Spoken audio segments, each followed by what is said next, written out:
Okay. We should be good. Scoring from the Panthers, number 40, Terry Hill.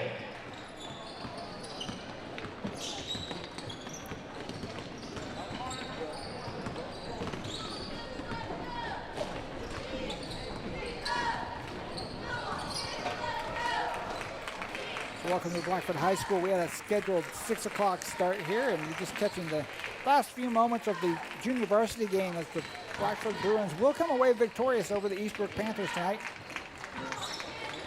Coming up, it looks like it's going to be about 6:30 will be the tip-off of the girls varsity game, the Blackford Bruins versus the Eastbrook Panthers. Blackford Lady Bruins are 5-1 in the conference in second place. They're right behind the Eastbrook Panthers. This is the final game of the regular season, so Eastbrook has already clinched at least a share of the conference championship. If Blackford could knock them off and give them their first loss in the conference tonight, Blackford could claim a share of that conference championship as well. Following the girls' game, we'll have the boys' contest about 30 minutes following the girls' game, so stick around for that tonight as well. So we'll join you back here around 6:25 or so for the tip-off of the girls' game.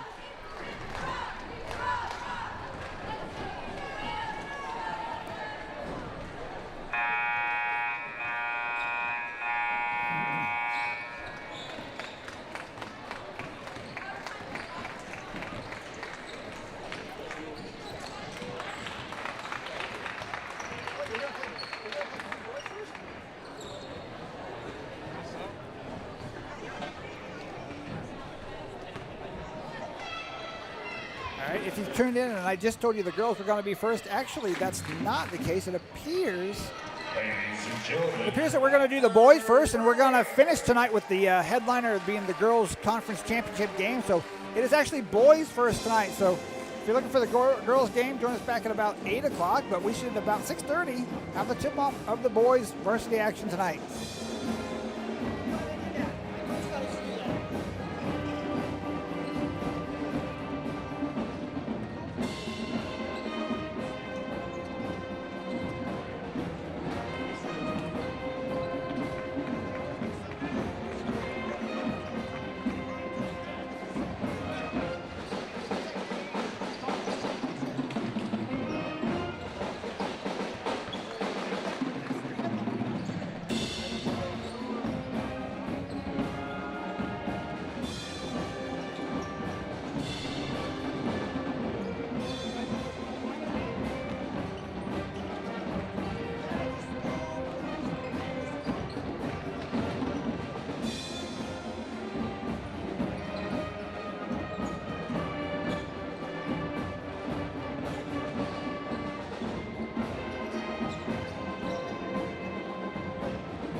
FFA.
Well, good evening and welcome to Blackford High School for tonight's boys and girls varsity action.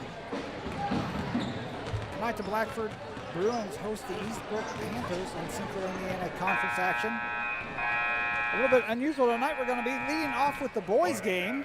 Indiana High School Athletic Association. Welcome you, Blackford. Blackford boys are 10-6. They'll be taking on the 4-9 Eastbrook Panthers. That'll make room for the headline event of the night, where the Blackford Bruins, 5-1 in conference, will take on the Lady Panthers of Eastbrook, 6-0 in the conference. Blackford will be looking for a share of the Central Indiana Conference Championship if they can give the Panthers their first conference loss tonight. That all fans act responsibly. Abuse of language and disorderly conduct is unacceptable and unwelcome at IHSA events. Blackford boys last weekend dropped a home conference contest to Frankton, 39-57, before traveling to Monroe Central Saturday night and picking up a victory there, 65-55. Just a reminder, the FFA is still doing a chicken noodle dinner until 7:30. Now fans arrive as the Blackford Pep Band plays the Eastbrook School Song.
Tonight's boys matchup may not have conference implications, as both teams are kind of stuck in the middle of the Central Indiana Conference, but there are definitely rivalry implications. These two schools located only 12 miles apart.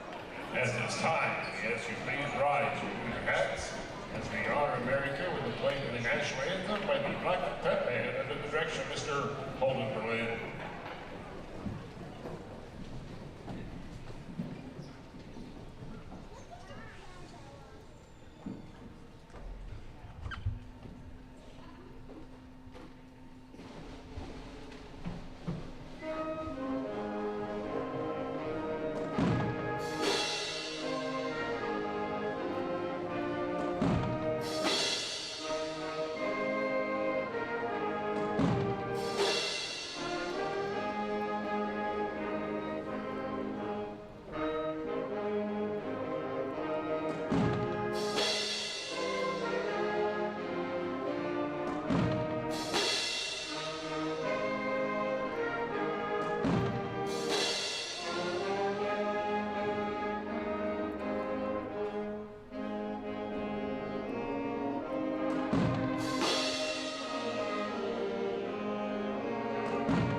Again, we welcome you to Bruins Gym. Let's meet our visiting Panthers.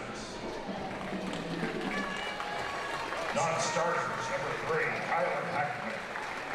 10, Matthew Slater. 20, Malachi Lupi. 34, Reed Opperly. Number 40, Aiden Maryhill. Starting for the Panthers, number 2, Draymond Collins. 15, Eli Reed. 24, Jaden Younts. 32, Cooper Crawl. 33, Bodie Howe.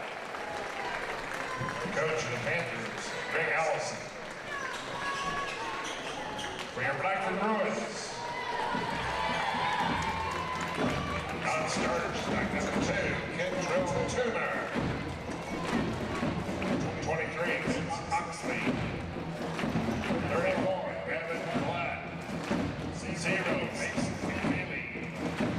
Number 33, Richard Duran. Starting for the Bruins. 5'10" junior. Number 1, Ian Wells. Ian Wells averaging 8.3 points per game. 6'3" junior. Number 10, Gabe Baker. Baker leads the team in scoring with 12.5. 5'9" junior. Number 11, Jacob Lease. Lease trails Baker by only a couple of points with 10 points per game. 6'4" sophomore. Number 24, Mason Kinnaman. Kinnaman averages about 5 per game. Senior, number 15, Ethan Morris. Morris averaging just under 11 points per game for the Bruins. And Justin.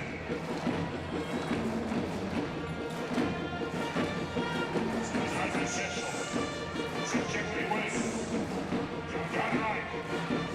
Michael Smith.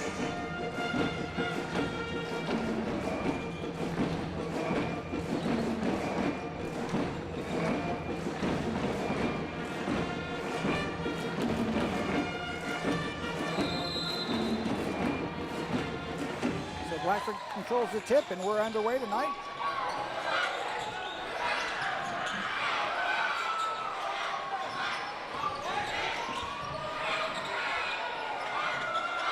This is Baker, Blackford's leading scorer, just over 12 points a game. He drives the lane and kisses it off the glass to get the Bruins the early lead.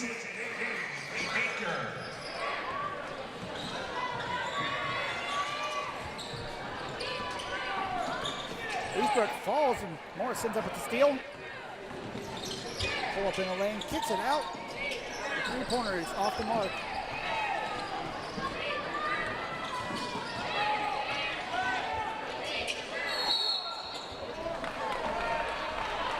A hesitation by Crawl on the drive. He does draw the foul. Looks like that's Foul called on the Bruins. that's going to be on Baker. Teams first.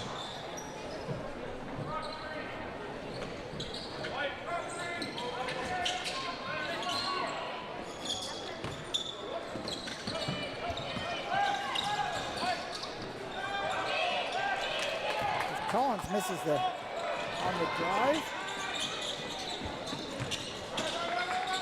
Bruins get it to Kitterman inside. He's able to hit the reverse. Bruins off to a good start, up 4-0.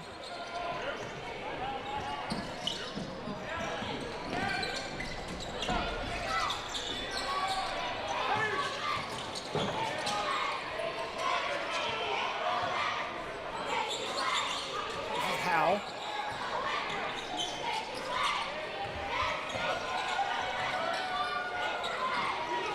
Will drive, pull up jumper, off the glass, no, and we're going to get a over the back foul. Foul Panthers, number 32, Crawl. Teams first. Crawl picks up his first. Blackford will have the ball up 4-0 here early. Good start for the Bruins.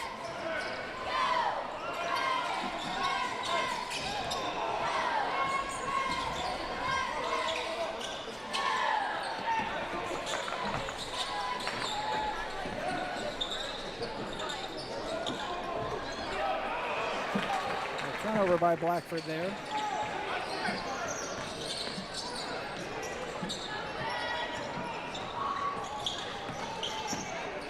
Now finds Cutter inside, and the Bruins foul before the shot can go up. Collins made a good cut there. Bruins collapsed and he had a foul before he could get the shot up. That's the Bruins' second here in the first quarter.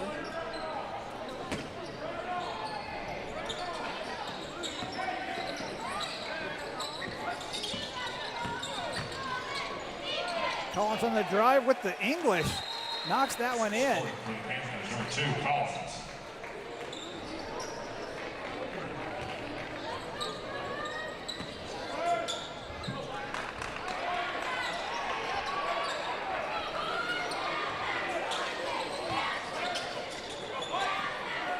Taylor's pass there. Bruins almost lost the ball.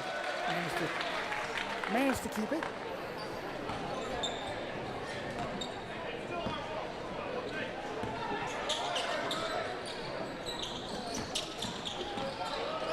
Baker fakes the shot, drives, kicks it back out. This is Morris for three, no good.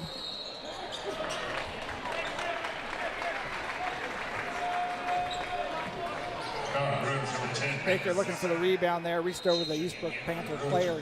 He gets his.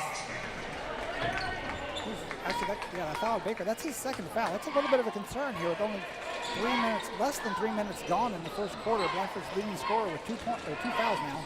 Blackford's going to apply full court pressure. Try to force some turnovers. Eastbrook does a nice job moving the ball in and out. Reed knocks down the three from the right side for Eastbrook, and they take the lead now, 5-4.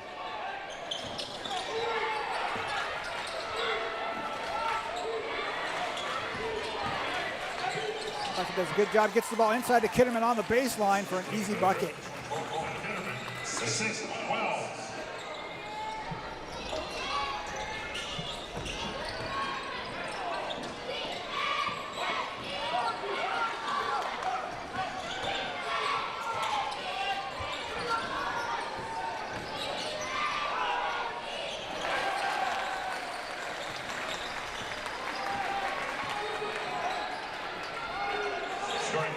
Howe with the bucket there for the Panthers, and they're back on top as we alternate the lead back and forth.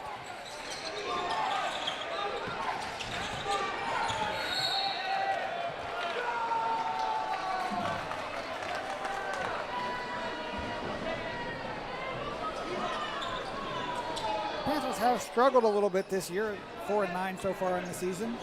Their wins have come against Southern Wells, Smith Academy, Elwood, and Madison Grant.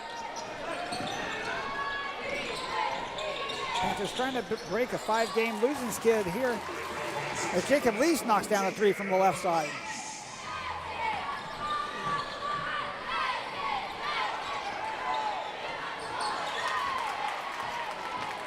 The Bruins do force a turnover with the press. Hesitation by Morris, gets the shot up. I think that's going to count. It does.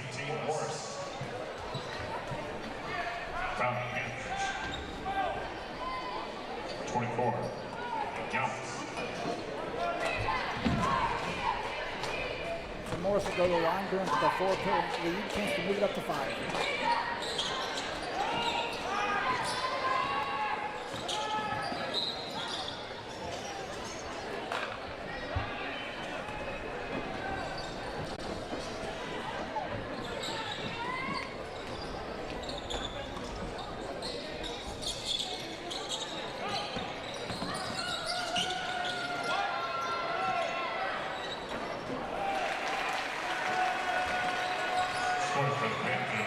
Get it inside to Howe.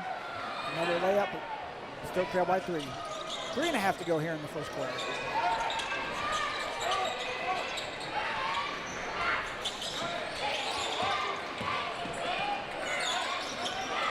Morris thought about the 3. Lease will try one from the left side again. It's good again.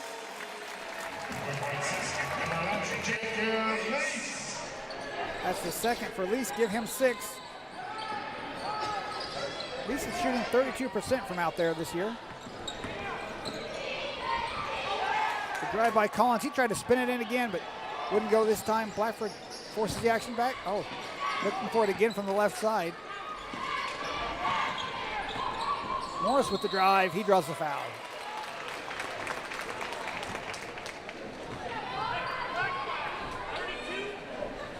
foul, Panthers, number 32, Crawl. Second, team's third. At the line for Blackford, number 15, Morris. Foul on Crawls, his second. Gage Baker has 2 for Blackford. He is on the bench at the moment. Looks like Crawls going to come to the bench as well. 34, Reed Aubrey. Also number 20, Malachi Muthi.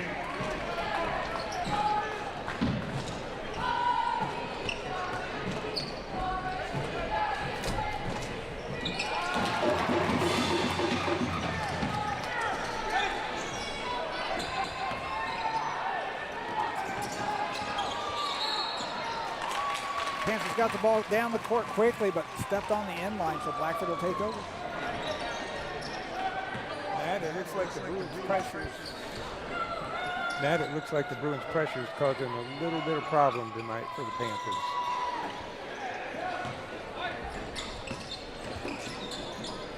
Here's Morris for 3.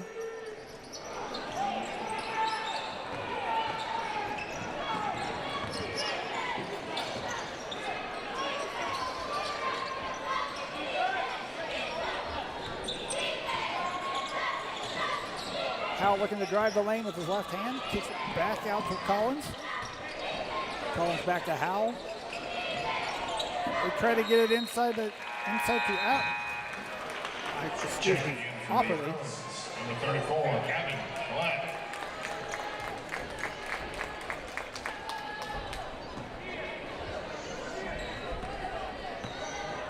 Kitterman will come to the bench for Blackford. Oxley and Gavin Collett both in the game now.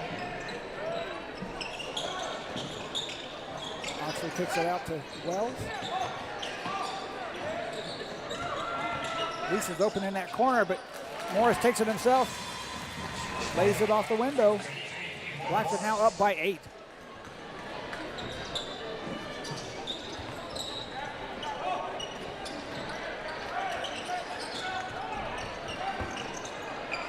Collins with the drive.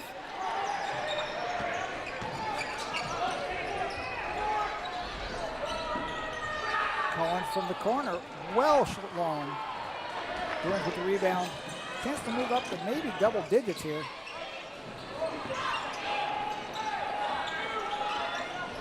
Inside to Oxley. Morris fakes, drives around his man. Hangs in the air and lays it off the glass again, and the Bruins are up by 10.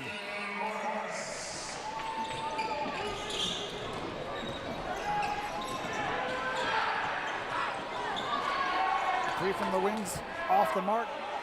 Collett with the rebound, pushes it up. Morris for another 2. Blackford here on a little bit of a run in the first quarter.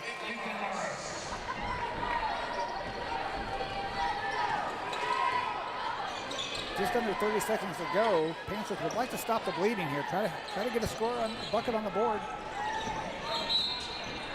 And they draw the foul on Oxley.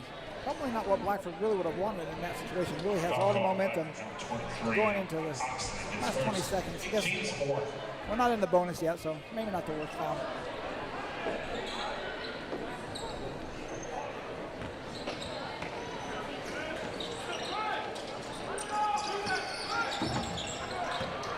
Collins tries to force his way down the lane again.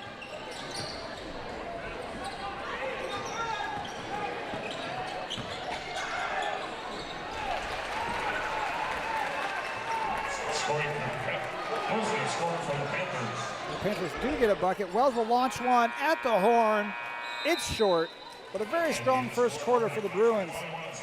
They scored 21 points in that quarter. Take a 21-11 lead at the break. Ethan Morris has 9 of those 21 for Blackford. Jacob Lees knocked down 2 3-pointers from the left wing. He has 6.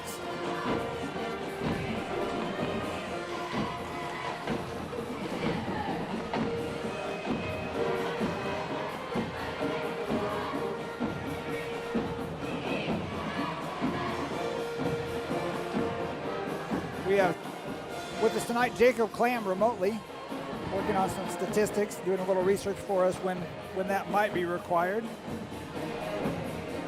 Jacob, you have any first quarter stats for us?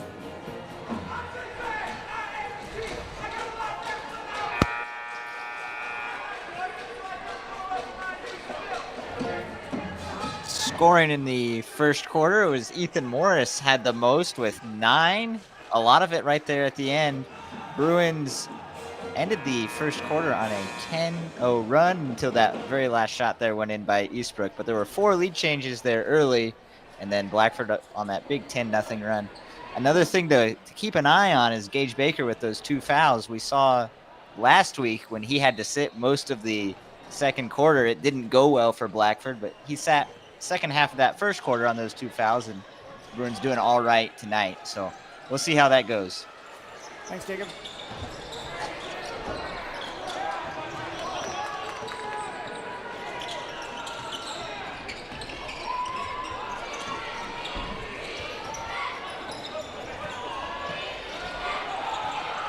Collins loses the handle. Oxley with the ball. Hard contact there from Collins, but Oxley able to knock it home.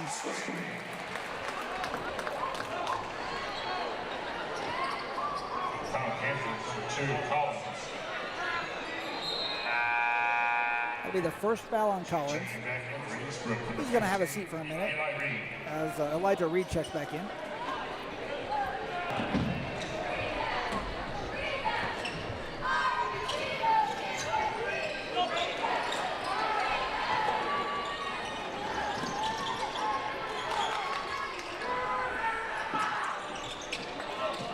Gibson was calling, not Gibson, Johnson was calling for the ball there.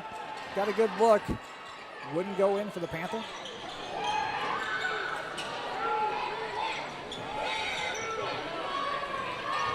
Morris will drive.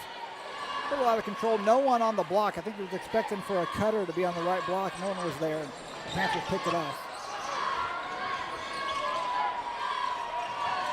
This is Reed.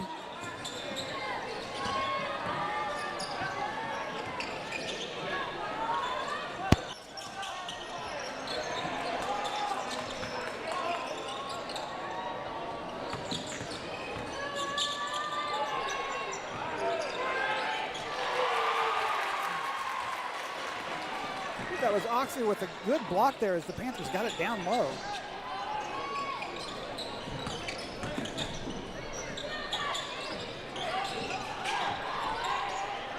Wells getting some instruction from the coaching staff on the bench. Bruins with a 12-point lead, just over 6 minutes to go in the first half.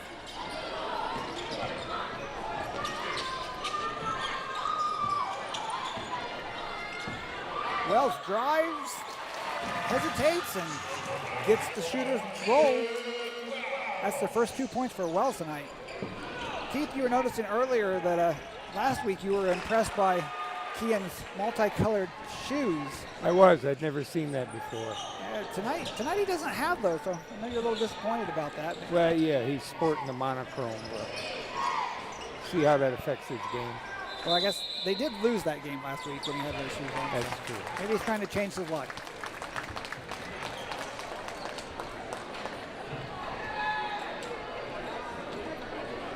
Timeout, Blackford. 30-second timeout.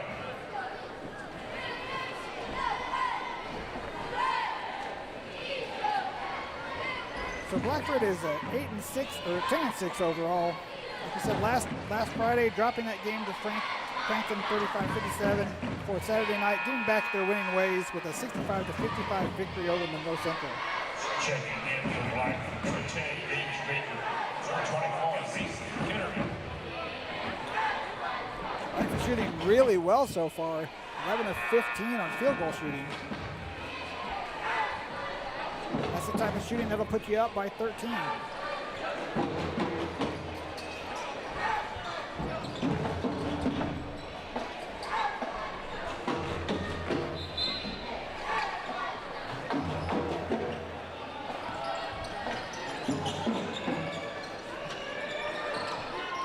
Baker has re-entered the lineup for the Bruins. The Bruins look a little stagnant on offense the last few possessions. I'm not sure if that's because Baker was on the bench, exactly what was going on, but after a timeout, a little discussion, and it seems like we have a little bit more motion, a little bit more activity on the offense.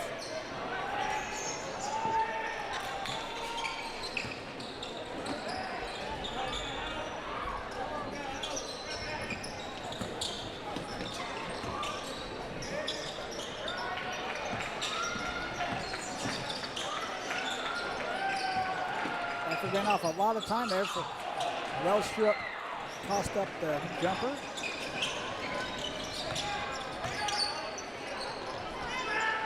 Three-point shot for the Panthers off the back iron.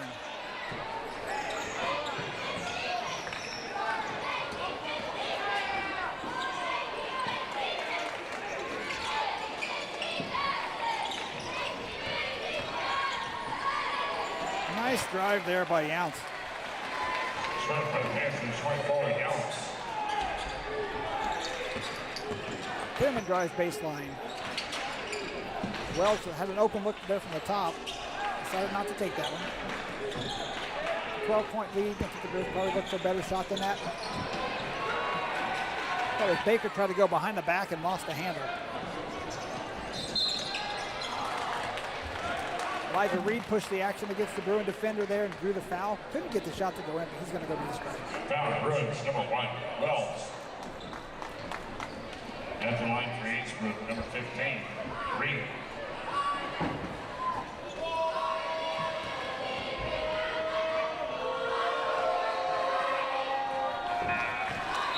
So Reed knocks down the first one. Checking back in for the Bruins. That'll give him 4 points so far in tonight's contest.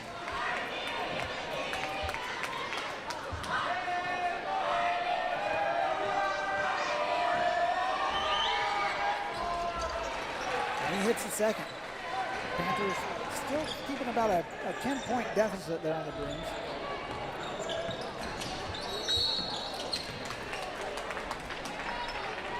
Foul Eastbrook, number 15, Reed. First team's second. That foul on Reed, just a second for the Panthers here, halfway through the second quarter. We'll inbound from the side. Again, if you weren't aware, this year, those fouls and free throw shooting works a little bit different. It resets at each quarter, so at the end of the first quarter, the fouls reset. So now Blackford has 1 this quarter, Eastbrook has 2, and we shoot free throws on the 5th foul. And all free throws are 2-shot free throws. There's no more 1 and 1, or 1 and bonus. Eastbrook with an open look. Didn't go down, but they get their own rebound. Younts tries another one. Off the mark again. This time Blackford ends up with the ball. Baker will force the action, reaches through traffic, lays it in off the glass, and draws the foul. Scoring for Blackford, number 10, Baker. Foul on Eastbrook, number 33, Howell. Foul on House, just his first. In for the Bruins, number 15, Ethan Morris. Baker at the line, 1 shot.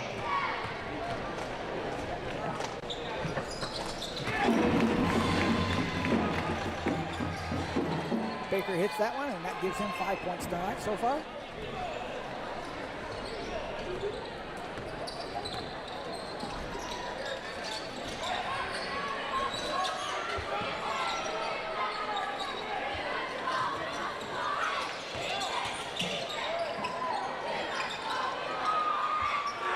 Howe will launch one from the left side, and this time he gets it to fall. Number 33, Brody Howell.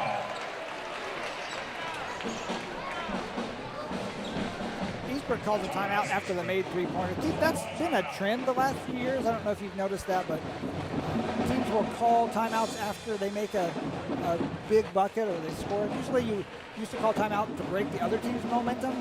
Seems like these days you call timeouts to break your own momentum. That's a good observation. I'm not sure when the philosophy changed or why it changed. No. As I watch this, I am just amazed. Again, I played before the three-point shot. Before the beginning of time, I know.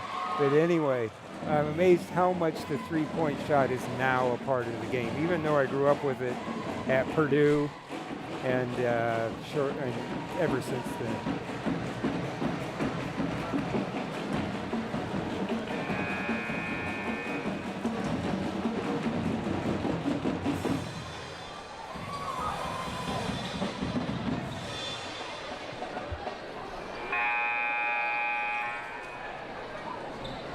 There, Jake. If you look at Jacob Least for Blackford, he's made 35 three-point baskets and only 15 two-point baskets. Yeah.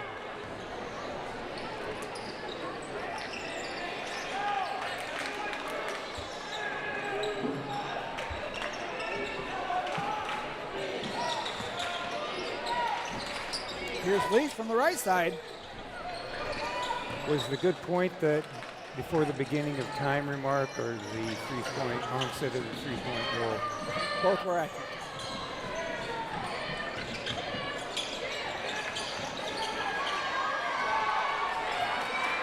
Blackford with the steal. Baker.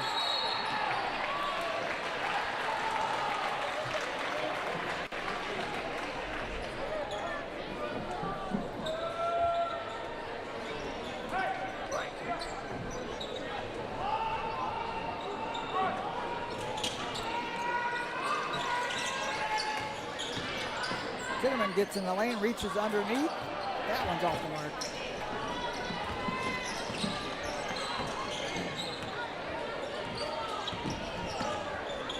Howell nearly loses it there under some pressure.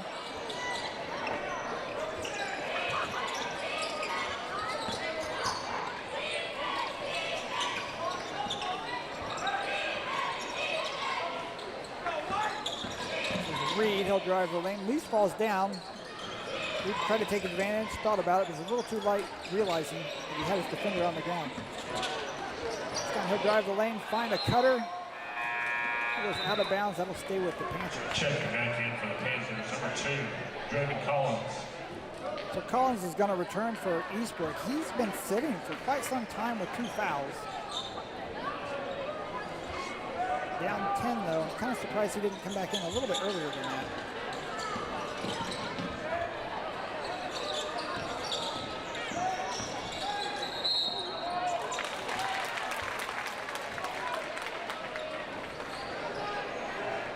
Called for the travel, and Blackford takes over. Up 10, a little over a minute and a half to go in the first half. If you joined us a little bit late and you're wondering, this was supposed to be the girls' game? No, this is the boys' game. So boys' action is going off first tonight, leaving space for the girls' conference championship, or the effective conference championship, as the headliner tonight. Blackford girls at 5-1 in conference will take on the Eastbrook Panthers at 6-0. Eastbrook's already claimed at least a share of that conference championship, but if the Bruins could hand the Lady Panthers their first loss tonight, Blackford would take their half of that championship as well.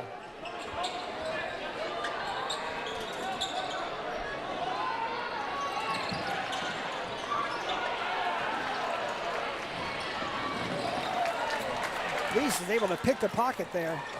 Unsuspecting Panther.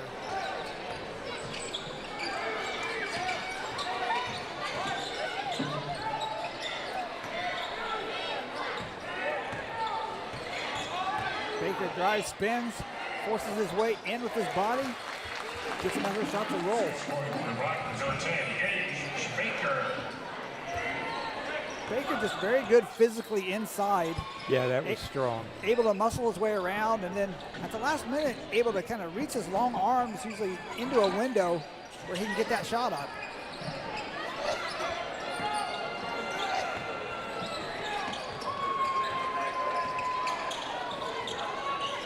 And here's Collins with his first touch in a while. He'll drive and spin. Drop it off to Howe. Looks to set a screen. Howe's not interested in the screen, but looking for a screen on the left side. What's happening for Eastbrook? And eventually, Howe's called with it for a travel.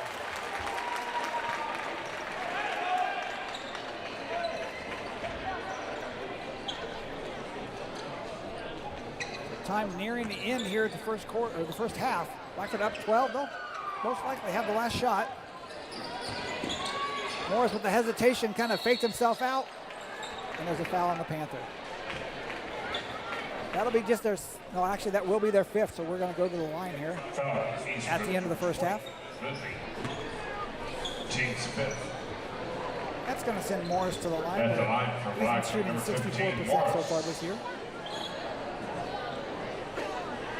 Morris has 9 tonight, so he'll look to move into double digits.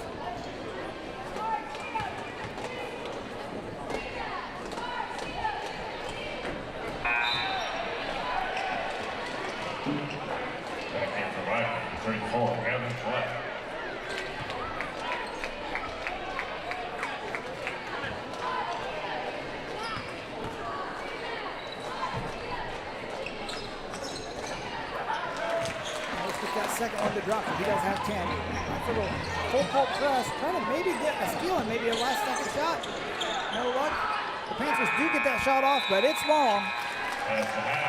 So as we end the first half here, Blackford has a 31-18 lead over the Eastbrook Panthers. Quite a lead. Both these schools know each other well. These players probably know each other very well. They've played each other in multiple sports, all the way from when they were 5 and 6 year olds playing youth soccer. The Blackford Youth Soccer League here at Blackford High School hosts a lot of Eastbrook and Blackford athletes. So they know each other very well. This is developing quite a rivalry. The schools located only 12 miles apart.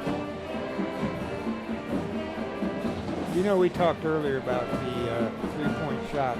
I don't know if we have an open dialogue with people that may be watching where they could text in or something, but I'm going to say something. Every time I do, it's always open to fact checking. I want that to be known. But when I was playing the game, I remember Bobby Knight was not a fan of all the three-point shot coming into the game. But then he took some criticism because he geared a lot of his offenses in later years to take advantage of the three-point shot. So anyway, as we talk about that, I just remember The year the three-point shot was introduced, he also had a player on his team by the name of Steve also. I've heard of him. He very quickly, whether he liked it or not, he very quickly took advantage of that. Yes, he did.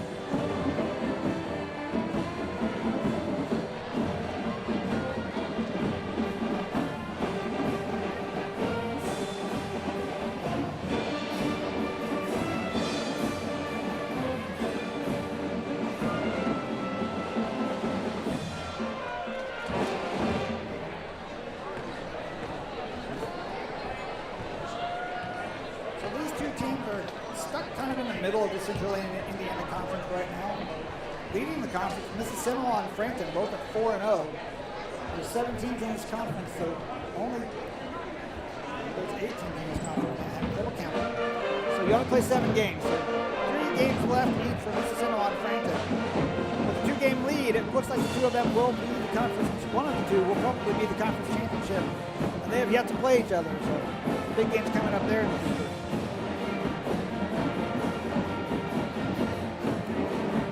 Tell you, it does not look like Eastbrook is laying down at all tonight. It looks like they're showing continued hustle. The shots aren't falling, and the pressure, the Blackford pressure, especially in the half court, trying to do that trapping on the sides, has caused them some challenges.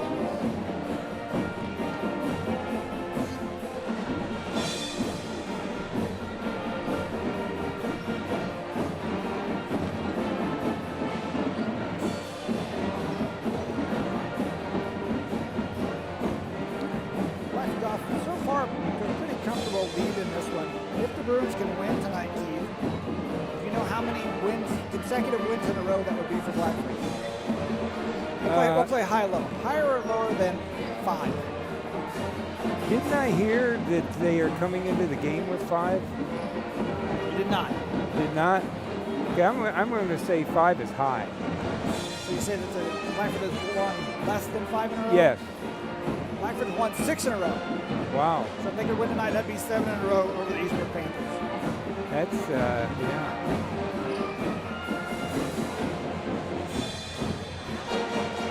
How rare is something like that? I don't know if we have a stat on that or not.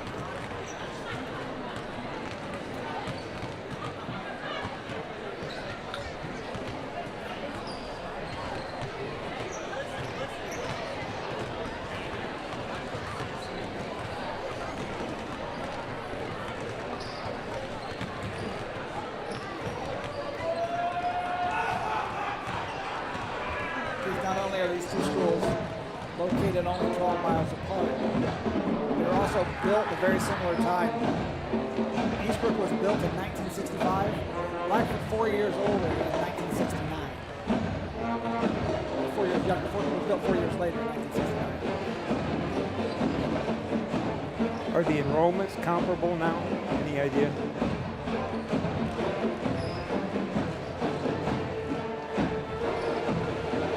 My freshman year at Purdue in Cary Quadrangle, the 2 roommates next door Blackford High School, and they were very proud to be a Bruin.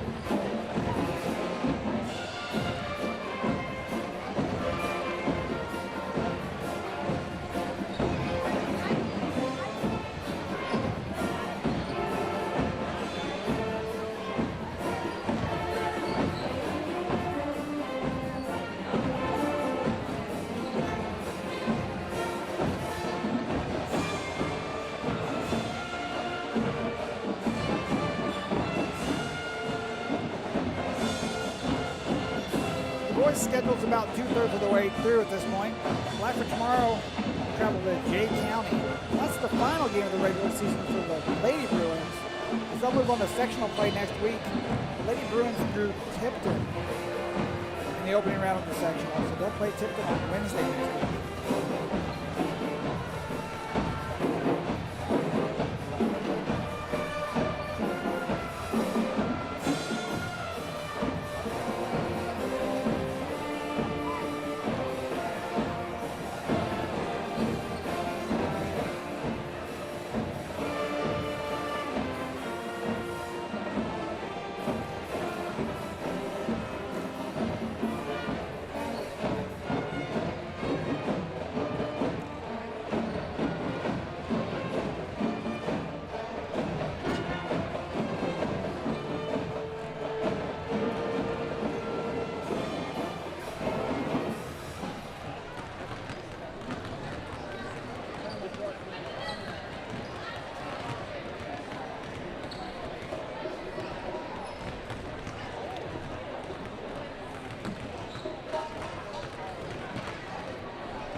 Got a really good crowd here tonight.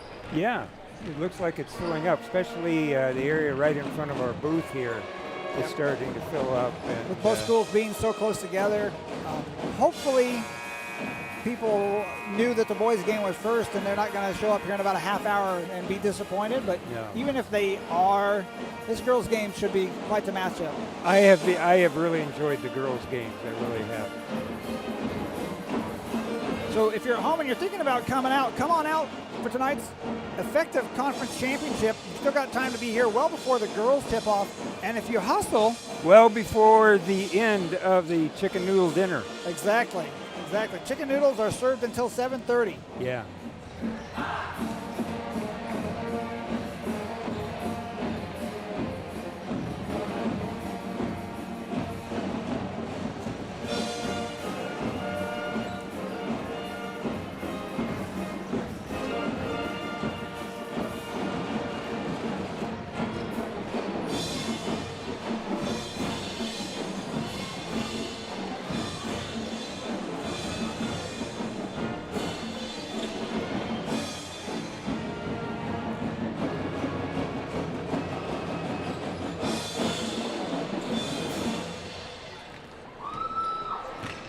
As we get close to the start of the second half, we'll get our first half stat roundup from Jacob Clam.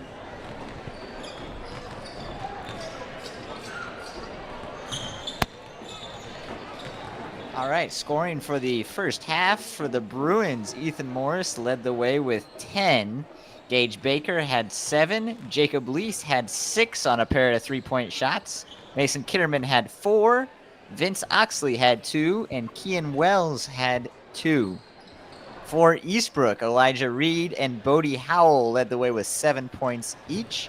And then Jaden Younce and Draven Collins each made 1 shot, so they both have 2 points. The largest lead of the game was 14 for Blackford when it was 25-13 in the middle of the second quarter.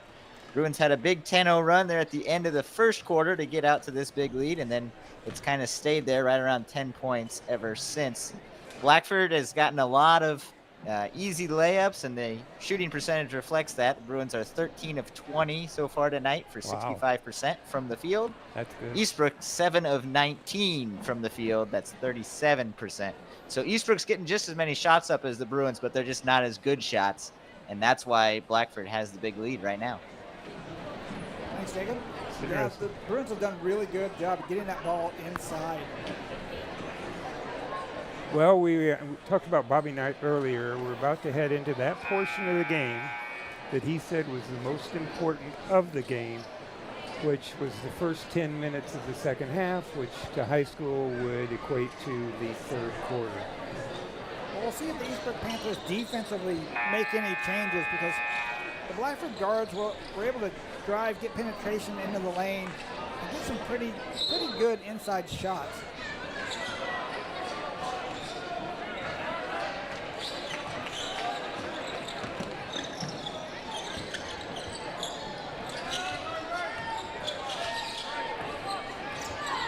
Panthers will stay in their man-to-man. And here we are again. The Blackford player right down the lane, gets up the shot. They're certainly contested, but Baker very skilled at being able to makes his own space and get that shot up. He has good body control when he's in the air.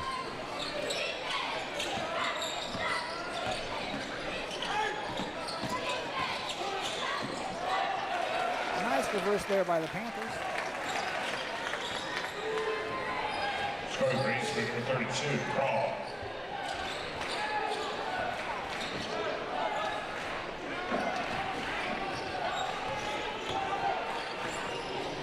Morris will put up a three and knocks it down. Number 50, Ethan. Now a 16-point lead for the Bruins.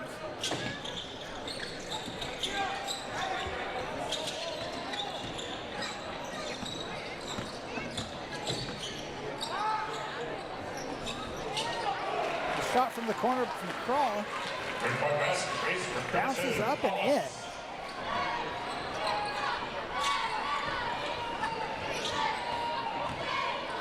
Baker on the drive again. Can't get that one to fall.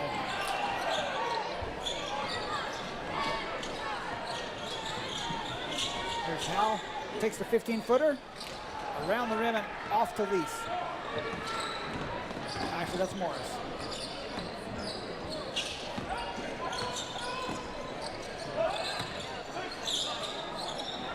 Wells for three. Number 1, Ken Wells.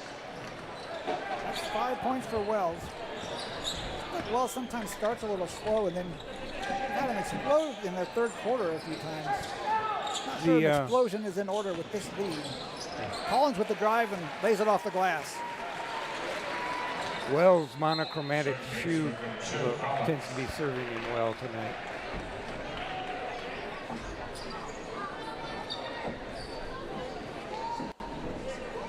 Eastbrook's going to apply a little pressure here defensively. Trailing by 14, trying to make something happen.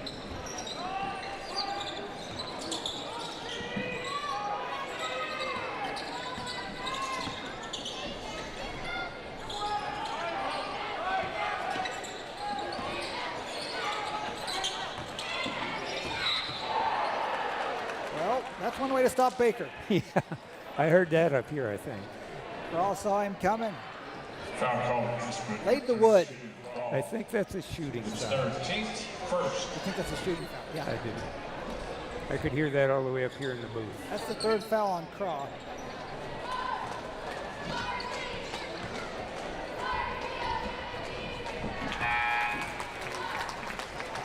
Checking back in for the Panthers, number 34, Reed Hopperly.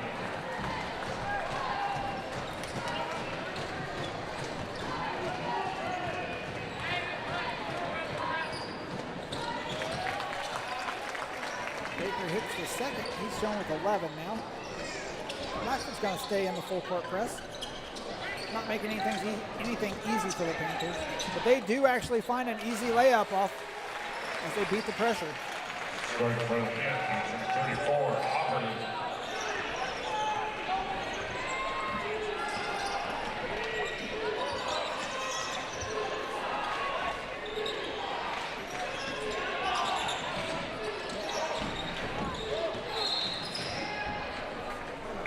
Inside.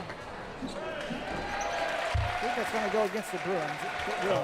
Bruins, number 10, Baker, his third. That's the third on Baker. Baker got two in the first 2.5 minutes of the game. set the rest of the first quarter. Came in, Blackford built quite a lead. Actually went on a 10-0 run with Baker on the bench.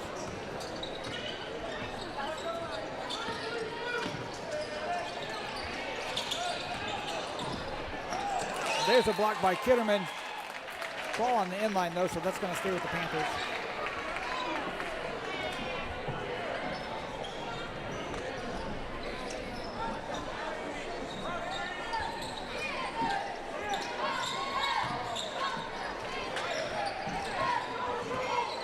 Will take a shot from just inside the three-point line. Rebound Elise, he pushes it, throws it way down the court to Morris. Scoops it up and in. That's 15 for Morris now.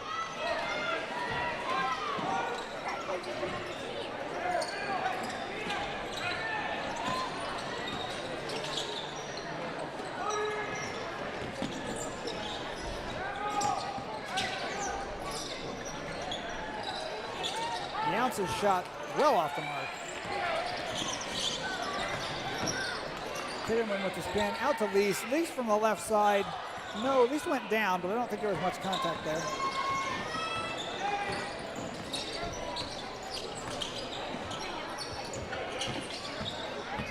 Collins drives all the way under the basket before dishing the ball to Reed. Back to Collins. Collins will go baseline. He stepped out of bounds.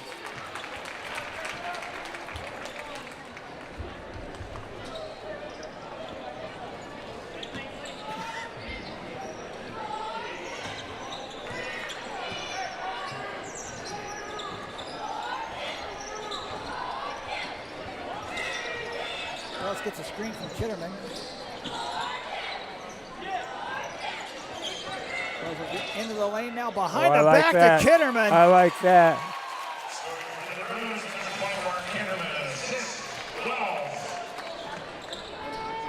2 words, Larry Bird.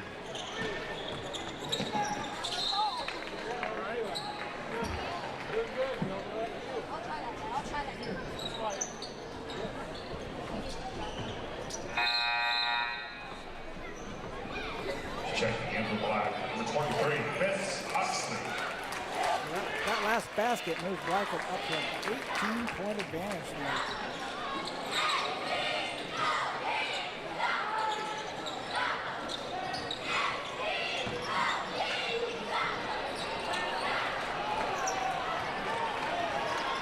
Blackford now with the chance to possibly push this up to 20. Wells drives, finds a crease, pisses it off the glass. It's hard to believe that this Blackford team dropped the contest last Friday to Franklin. They were playing extremely well tonight. I was just thinking the exact same thing. Blackford now with a 20-point lead as Howell jumps into the lane and draws a foul, I believe, on Oxley. Foul called on Rose, number 23. Nope. Oh yeah, that is on Oxley. Second. Checking in from the Panthers, number 20, Ludwig.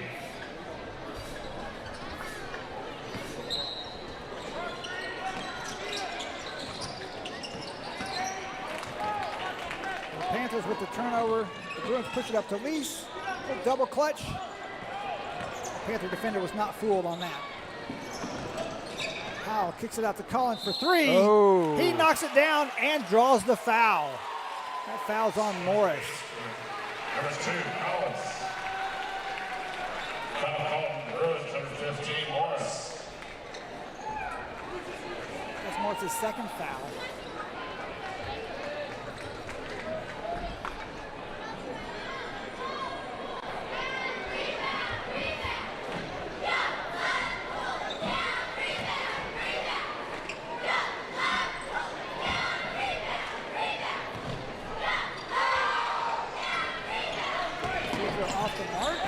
Baker's able to corral it.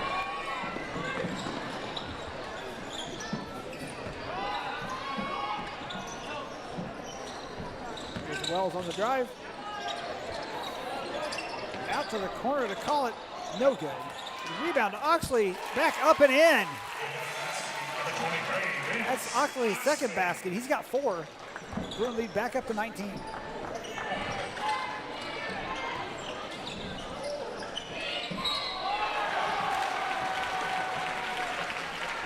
Going for the Panthers at 34.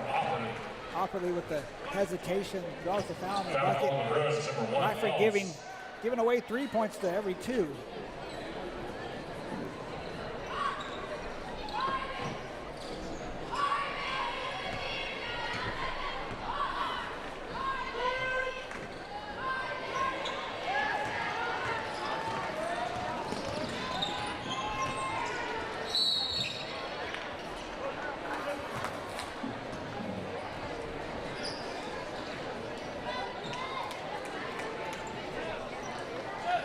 Foul on the Panthers, number 33. Howe.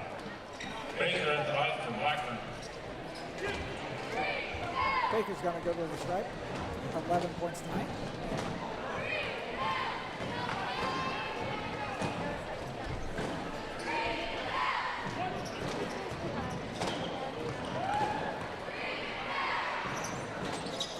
Baker misses the first, hits the second. He's shooting over 80% this year.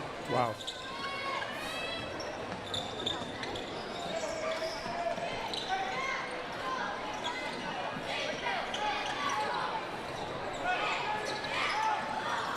Bryce has it poked away by Oxley. There it is again, Keith.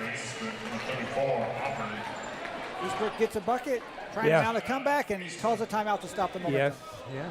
They're hanging in there. They are hanging in there, trailing by 16. Just over a minute to go here in the first quarter. I do not understand the timeout call. I do wonder if the desire is to maybe be able to set your defense up if your defense is a little out of position after a bucket like that, and be able to set up a press, maybe force a turnover. Well, we'll watch for it, see what they come out with. Maybe they're going to go to some more full court pressure.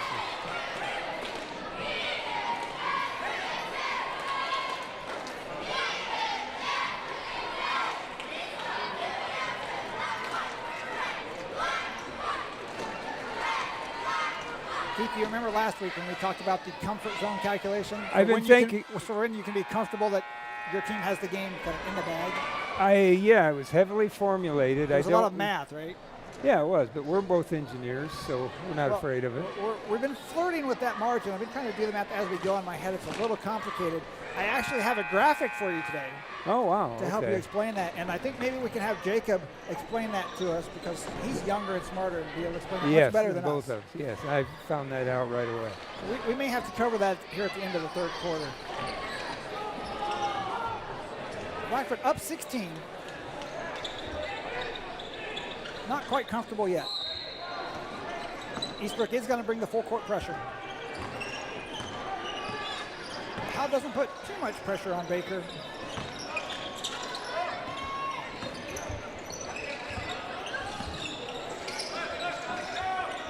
Blackford happy to run a little bit of clock off here.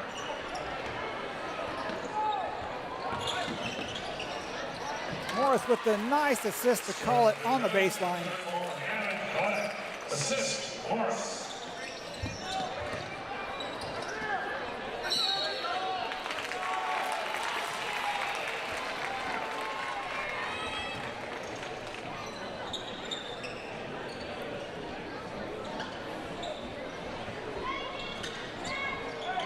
The Bruins lead now 18. And Keith, at the end of the quarter, I've done the math. Okay. Comfort zone number will be 21. Okay. Currently at 18.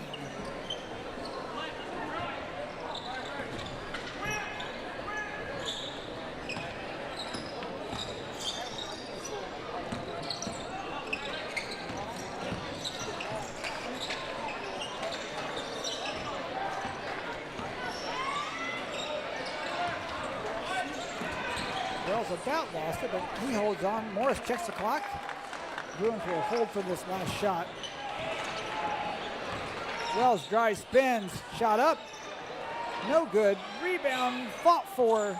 The Panthers come away with it as time expires. They do get the shot off. Oh, just off the mark. So here we are at the end of the third quarter. 8 minutes to go, Keith, and the Blackford lead is 18. And yes, no, comfort zone, no. Right now, leading for the Bruins is Ethan Morris with 15. We'll give Jake a little bit of time to compile some statistics here. Maybe he's got those already. And then we'll see if he can explain that comfort zone to us. So he can interrupt us whenever he's ready to go.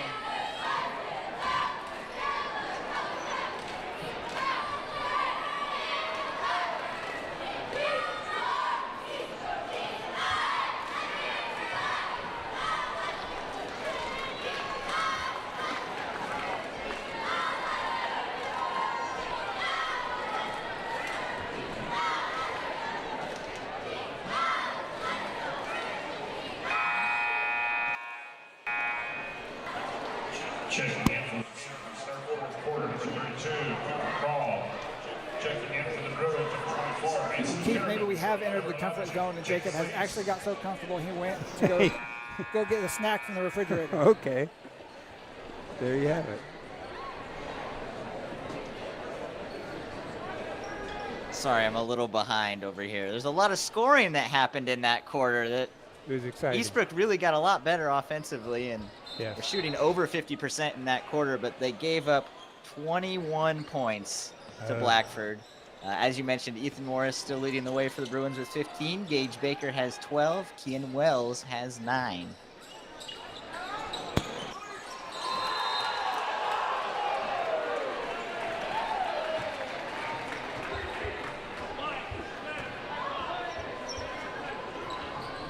Foul Bruins number 11, thanks. Number 33, Howe, at the line for Eastbrook.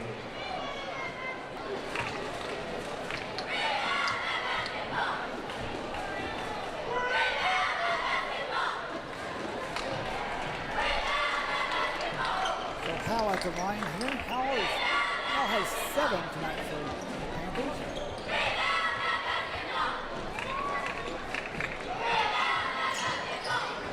Neither one will go.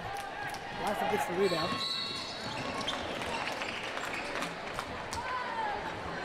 Foul called on the Panthers, number 33, Howe. His third team's We're only first. 18.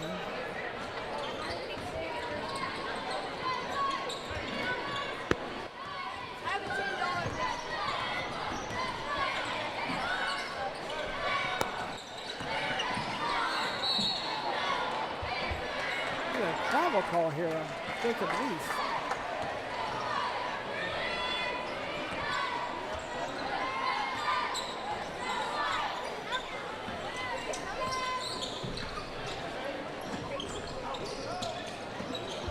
Collins drives, and he's called for the charge. I believe that was that was Collins that was set up inside. He draws the charge. Good play, good defensive play by Collins. His second, team's second.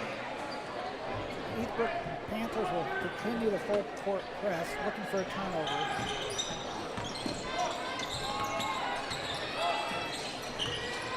Bruins with an 18-point lead. I think we may have to explain the comfort zone as we're getting very, very close now. His fourth. Is time one of the variables? Time is a variable.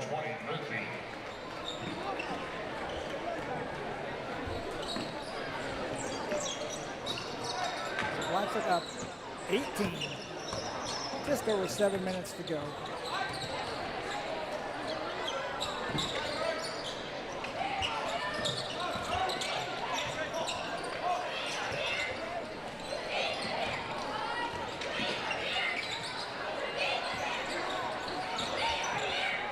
I believe a bucket here would actually put Blackford in the comfort zone.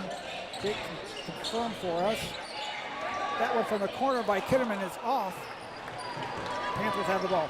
Jacob, interrupt any time and explain the comfort zone to us. Oh, no, okay.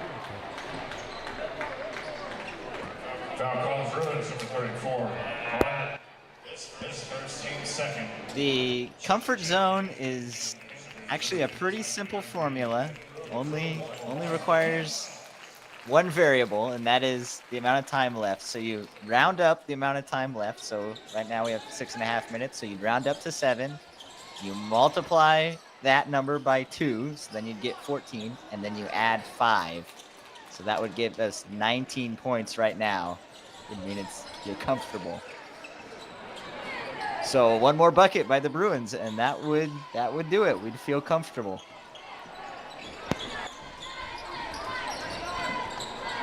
Does the comfort zone formulation have an owner, or is that just some? There it is. Okay. As Gavin Cullett makes that bucket, his 4th point of the night, the Bruins move up by 20. And that, by our official comfort zone calculation, means if you need to get up and get a snack, you can head to the fridge. And another bucket there by the Bruins. Baker knocks down a 3. And if there was any doubt of the accuracy of the comfort zone, Yes. Gage Baker just gives us a little cushion there. Timeout, Eastbrook. 30-second timeout. So did you get that figured out, Keith? So now with 6 minutes left, what would the comfort zone number be? Oh my gosh, you double the 6, you add 5. Is that Round up to the nearest minute, so 6 okay? minutes. 6 minutes, you double that, so that's 12, and then you add 5. Correct? Yes, So the number is 17. 17. So 34 plus 17 is 51. So we are cruising in the comfort zone. We are.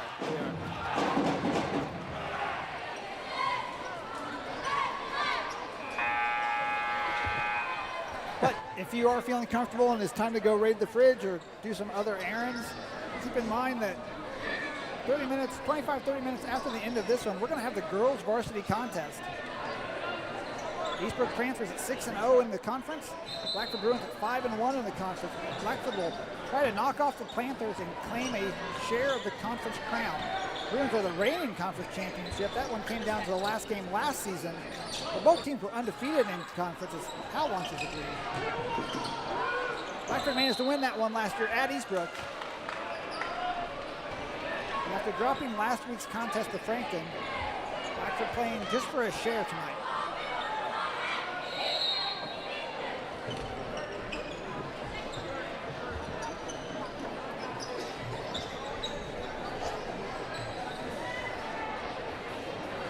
Timeout, Blackford. 30-second timeout.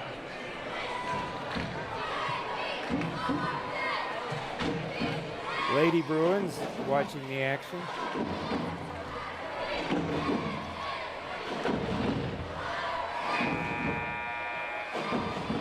It's nice to see the Lady Bruins get in the spotlight tonight, kind of the marquee time slot. I have enjoyed girls basketball. I really have. Number 12 there is Chloe Wicker. She's Blackford's leading scorer.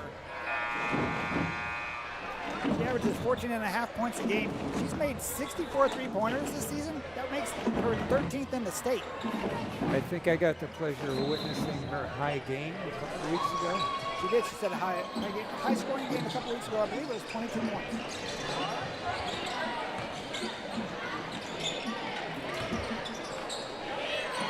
Back to action in the boys contest as Younce knocks down the 3 for the Panthers and cuts the lead to 17. However, Keith, once you've been zoned, once the comfort zone has been entered, there is no coming back. Okay. There you go. Kitterman with the inside shot there. The Bruins just dominating the paint, dominating the Panthers physically tonight.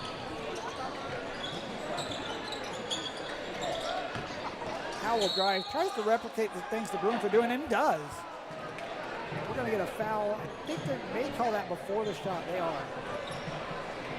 Foul called the Bruins, number 11, Leafs. That foul on Jacob Leafs is his second. That's the third for the team this quarter. So no shots yet. But we're still comfortable.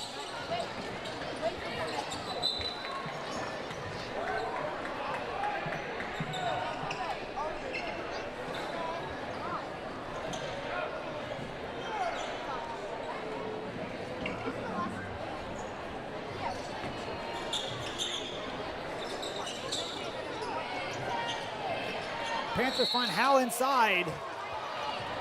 He draws the foul on Baker, I believe. No? Foul called the Bruins, number 24. That's going to be on Kitterman, his first. His first. Team's 4. At the line, Eastbrook, number 33, Howell.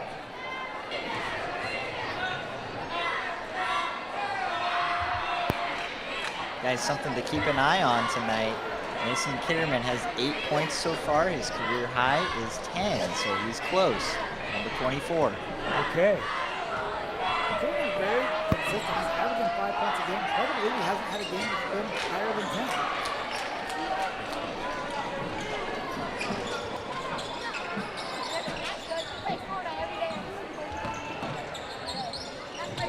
10. Least will launch a three-pointer.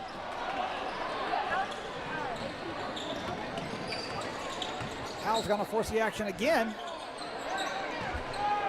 Doesn't quite have the ability to find that seam that the Bruins seem to have had tonight. Now draws the foul on, I believe, on Kitterman.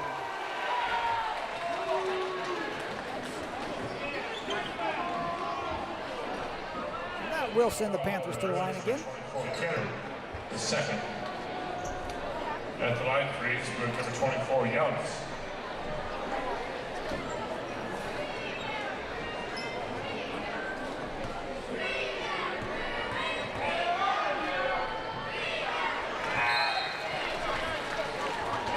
Checking back in for the Bruins, number 15. We'll get some substitutes coming in here, and Jacob, unfortunately, Mason Kitterman's going to exit the game, so it looks like his chances for a career high may end, although there are 4.5 minutes left. There's a chance he might come back into this one.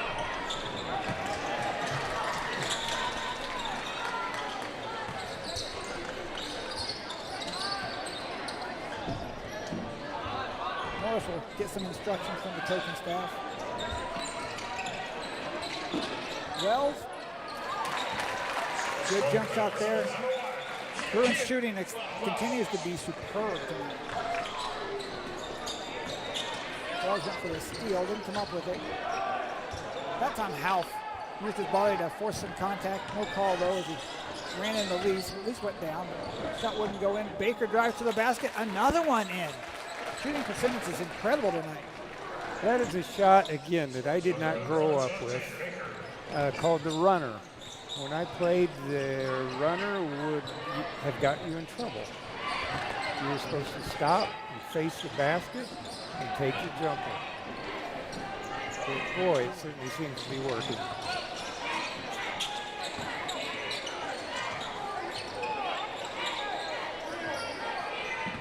I wish we had we don't have a shot chart, but I wish we did, because it'd just be one big red circle right over the CIC logo in the lane. Yeah. Yep. Okay, Mr. Wells is not afraid to go in and penetrate and create something for himself or dish it out for someone else.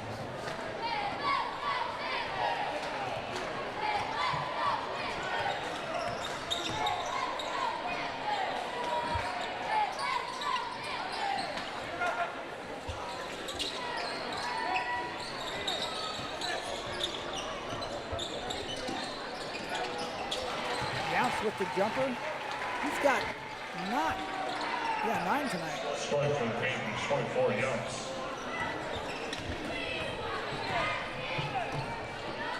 Baker went into amongst the trees. That time thought better of it. Kicks it out to Lease from the left side, and another basket goes down for the Bruins.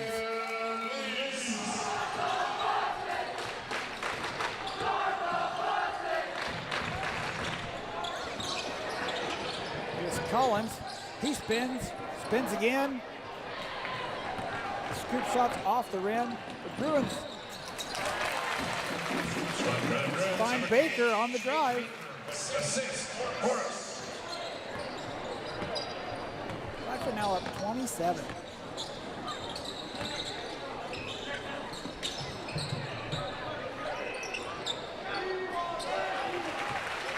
By Reed. Number 2, Jordan Collins.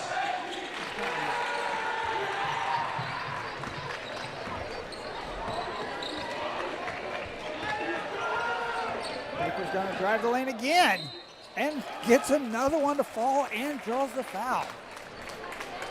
It is 9. Foul Panthers, number 15, Reed. I'm not sure if that's 19 or 21 now. Checking in for Eastbrook. Now we're going to have subs, and Mason Kitterman will re-enter the game.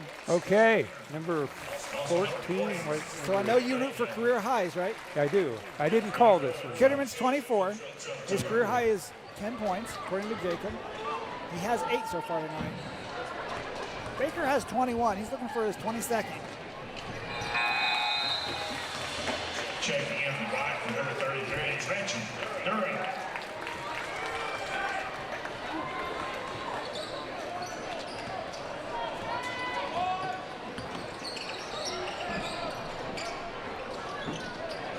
Lots of subs in the game now for both teams. Starting for Eastbrook, number 20, Oakley. Three-pointer from the right side is good. Everybody's knocking him down tonight, Keith. Yeah, give me the ball. Well, after the game, folks, stick around a few minutes. Let Jake add up the numbers, but some of the shooting statistics are phenomenal tonight.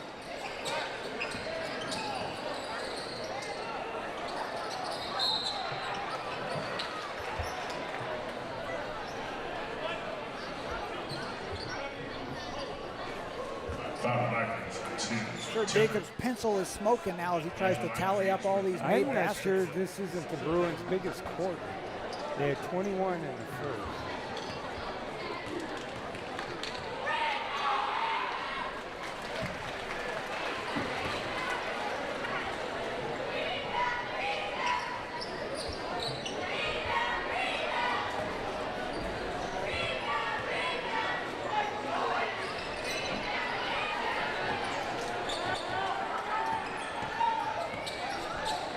We enter now the final minute. Kitterman's hanging around on the right wing. Still sitting 2 points short of his career high. Maybe that was season high, I can't remember for sure. Jacob Leach drives, scoops it up and in.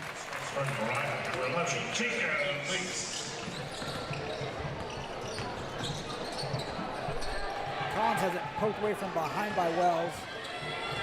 Kitterman now has the ball. Under 30 seconds to go. He gives it up to Lease. Bruins are probably just going to run the clock out now. Blackford's going to move to 11-6, 3-3 in the Central Indiana Conference.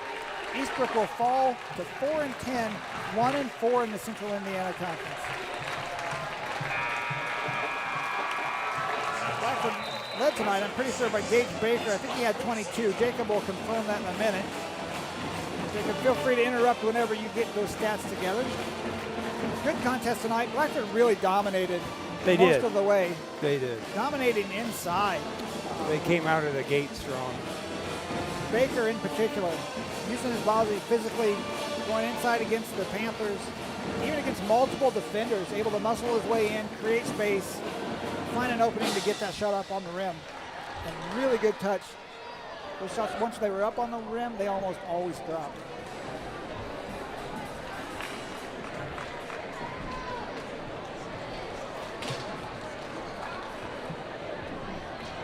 Again, the boys' next game will be tomorrow night at Jay County.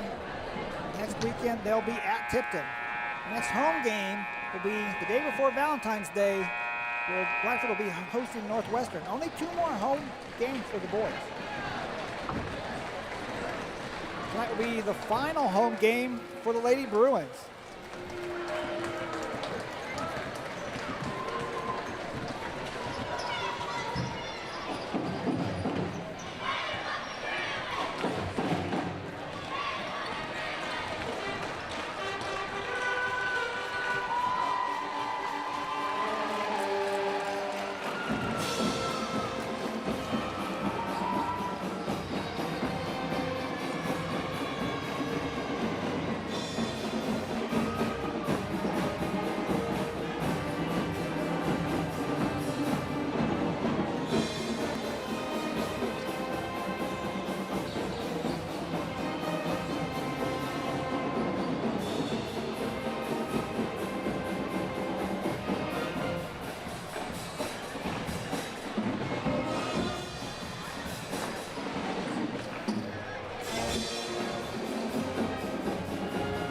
Game against Eastbrook will be the final regular season game for the girls.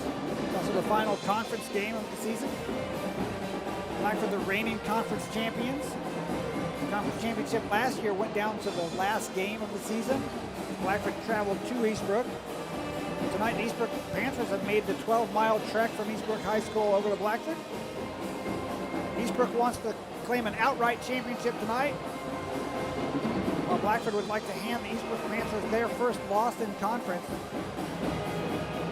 and claim their share of the conference championship.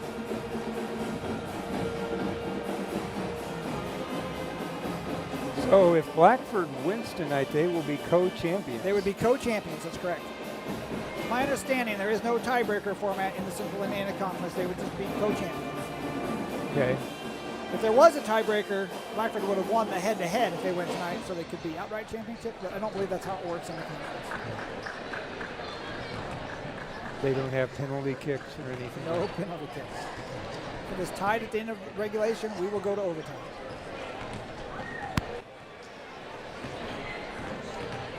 All right, guys, I got stats for that boys game. Scoring for the Bruins.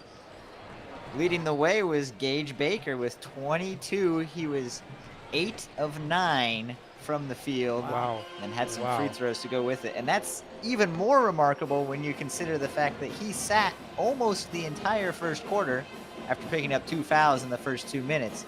So 22 points for Gage Baker. That's 1 point shy of his career high. Ethan Morris had 15. Most of that was in the first half. Jacob Lease had 11. Kean Wells had 11. Mason Kierman had 8. Vince Oxley had 4. Kentrell Toomer had 3. And Gavin Collett had 2. For Eastbrook, Draven Collins led the way with 9 points. Jaden Younce also had 9 points. Elijah Reed had 7. Bodie Howell had 7. Reed Opperly had 6, all in the third quarter. Blake Williams had 1, and Malachi Luthi scored 2. Now, we mentioned that the shooting percentages were really good for Blackford. Got a lot of good, easy inside shots. And yeah, the shooting percentage was incredible. 31 of 43 from the field. That's 72% tonight, by my notes anyway. Eastbrook, 18 of 42. So only took 1 less shot than Blackford, but those shots were just not as good. They shot 43% from the field, which is really not that bad. But when you're going up against a team that's shooting 70%, things can get away from you really fast, and that's what happened with Eastbrook tonight. Blackford needs to call and get a hold of Frankton and say they'd like to play tonight after this game. They're feeling it. They certainly played strong. It was Frankton last week, wasn't it? Yeah. We're going to step aside for a few moments. We'll join you with about 5 minutes to go before the tip. So find yourself a snack, get yourself comfortable, and join us in about 10-15 minutes for the Central Indiana Conference Championship game.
Bruin fans, I'd like to direct your attention to the Eastbrook line. Tonight, we are recognizing two of our Lady Bruins from the wrestling team, Madison Flores and Madison Henderson.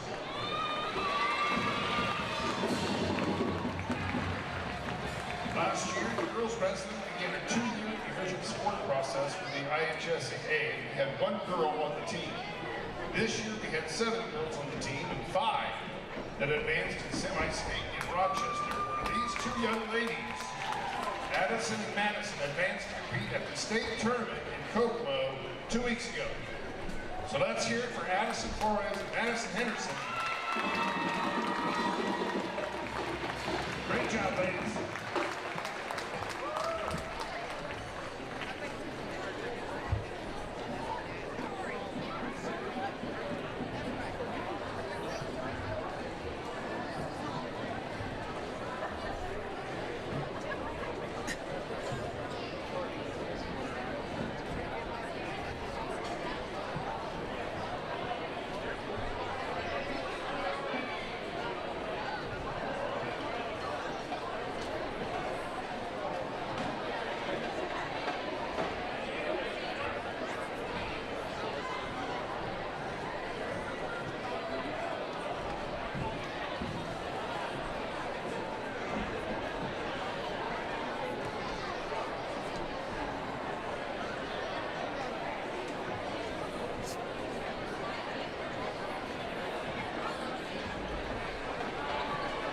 Welcome to Blackford High School tonight for tonight's Central Indiana Conference Final in ladies basketball.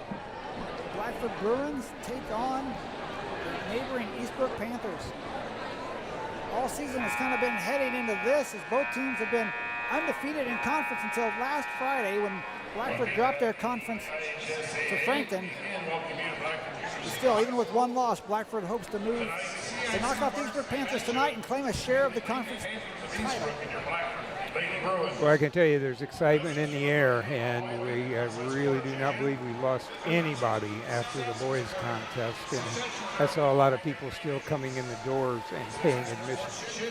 Well, the girls taking tonight's primetime spot. The Bruins are led by Chloe Wicker. Chloe Wicker has 64 three-pointers so far this year. That makes her 9th in the state, Keith. She's still shooting 43% from three-point land. Wow. That will be a Blackford record. Oh, yeah. She would have to miss a ton of three-point shots to not take the record in that category. However, the Eastbrook Panthers will one-up her. The Panthers have Sophia Morrison has 75 three-pointers this year. That makes her 5th in the state. She's number 24 tonight. Okay. She's 24. She matches and betters Chloe Wicker's 43% with 44%. That's her at the stripe, I believe, number 24 on the left side a little bit. Sophia Morrison, number 24, 75 three-pointers, 5th in state, 44% three-pointers, 19.1 points per game.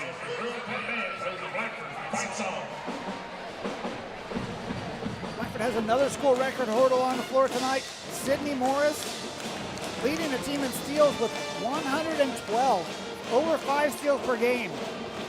That is a Blackford record by far. She's going to keep adding to that a little bit tonight. She's actually Blackford's 2nd leading rebounder. She has 156 rebounds and over 7.1 per game. She's 6 rebounds behind her sister, Savannah Morris. Savannah averaging 7.4 a game with 162. I don't know if the girls have any friendly rivalry there, but Sydney's 6 rebounds behind Savannah with 1 regular season game to go and then the tournament starting next week. Could be a big workout for our statistician tonight. Could be a shootout. In addition to Sophia Morrison for Eastbrook, number 20, Olivia Howe. She's averaging 14.4 points. Olivia is a multi-sport athlete, excels in track and cross country, but also an excellent basketball player. She's the leading rebounder for the Panthers at 108.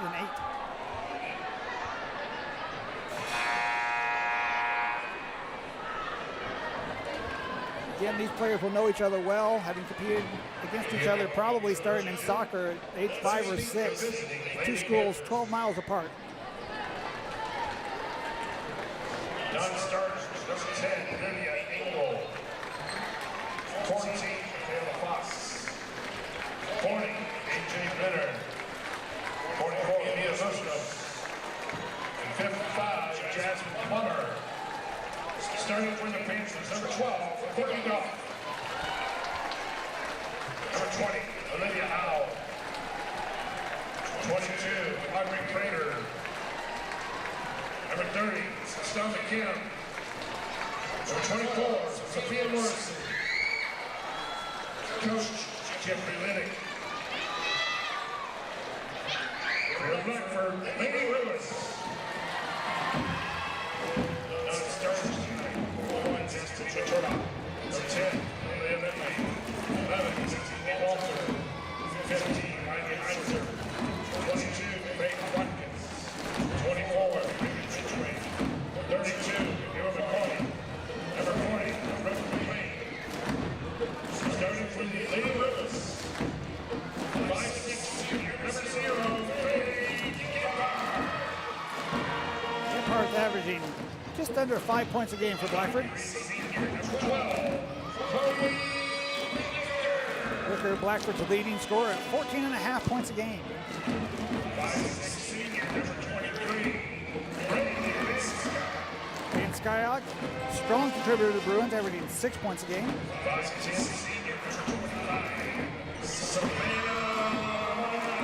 Savannah averaging just over 6 a game and 7.5 rebounds a game. Number 31, Sydney. Sydney averaging 11 points a game and 7.1 rebounds per game. It'll be interesting to see if tonight Sydney faces up against number 20 Olivia Howe or not. Howe, the second leading scorer and top rebounder. It looks like that is who's going to jump. So Howe's going to jump here against Morris. That can be a key contest. Two leading rebounders for both teams. But the other key matchup is going to be those three-point shooters. Yeah. Two of the top 10 three-point shooters in the state. Yes. Look for Eastbrook to really try to clamp down on Wicker, not give her a good look. Wicker, when she gets clean looks, is an incredibly high percentage shooter. But sometimes her smaller size can make it a little bit more challenging for her to get that look. But here's Wicker. She's got pink shoes tonight, Keith. I know you're all about the shoes. I'm not sure yeah, about I the am. shoes she's been wearing. We'll get a close-up of that.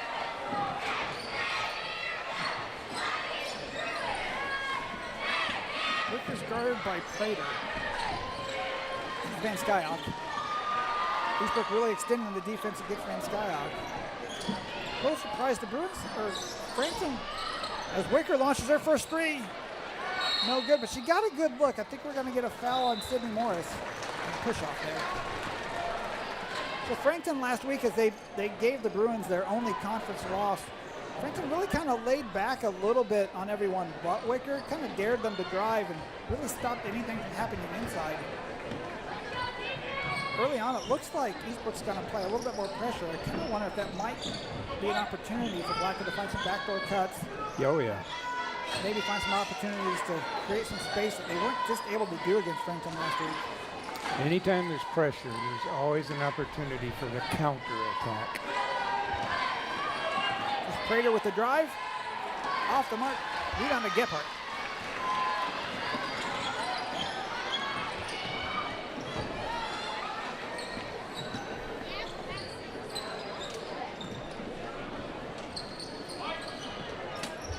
Savannah Morris here on top.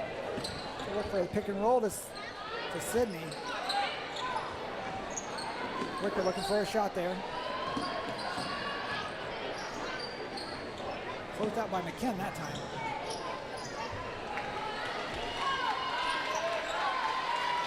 Blackford being very patient.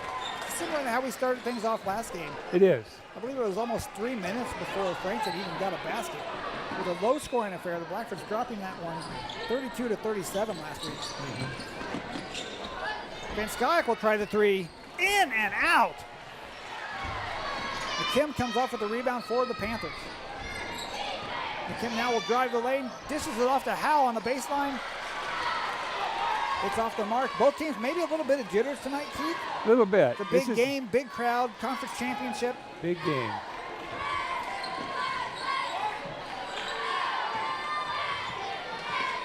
Smell of popcorn in the air. That was always a thing for me. Not that I ever had to worry about playing much. Always knew it was a big game. And Scott screams for Wicker. Morris to Morris. Kicks it out to Van Skyok for three again. Again, no. And the Bruin boys earlier tonight were just on fire, shooting over 70%. Had nothing but misses so far in the first 3 minutes of this one tonight by both sides. This is a three-point shooter here. Yes. That's 24 Morrison. Yep. Here's Morrison now. Again, the fifth made threes in the state so far. This is Howell on the drive. It won't go off. Blackford ball. McKim fights for the rebound, but she lost it.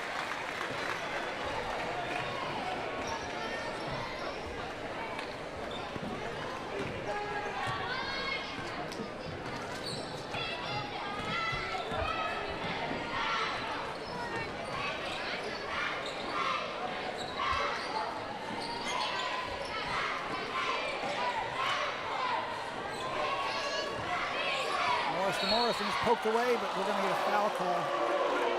Eastbrook crowd not agreeing with that call. That foul's going to be on McKim. That's the first foul of the game for anyone. Gephardt to inbound for Blackford.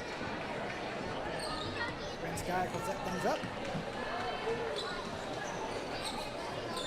Gephardt look for Van Skyok inside, nothing there. Savannah Morris she'll attack Prater.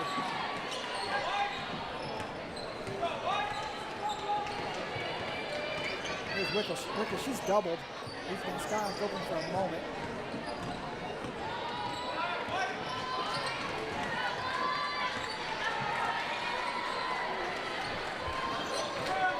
Morris drives, draws the defender away from Wicker, who launches the three. She misses her second, but Van Skylock gets the rebound. Wicker will drive the lane, pull up short. She finds Morris inside. She draws the foul. Savannah Morris is going to go for the line to try to get the Bruins on the board tonight. Fouls on Howell. The second foul for the Panthers, first on Howell. Savannah knocks down the first one to get the Bruins on the board.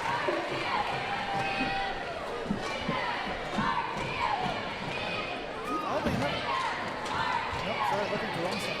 Savannah's a 56% free throw shooter. She hits the first and misses the second. So Blackford up 1-0. Over halfway through the first quarter.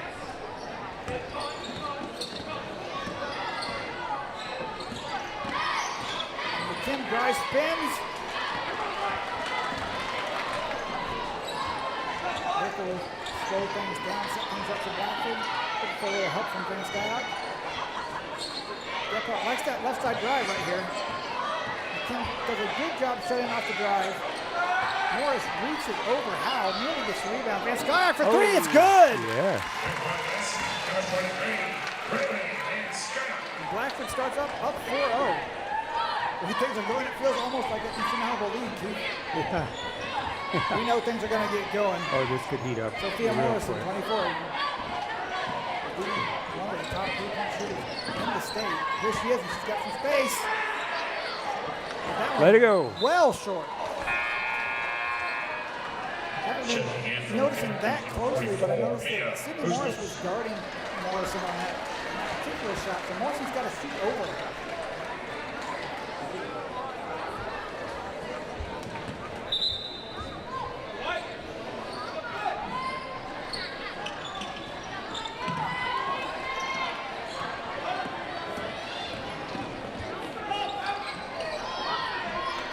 Goff on the drive. Savannah Morris with the rebound.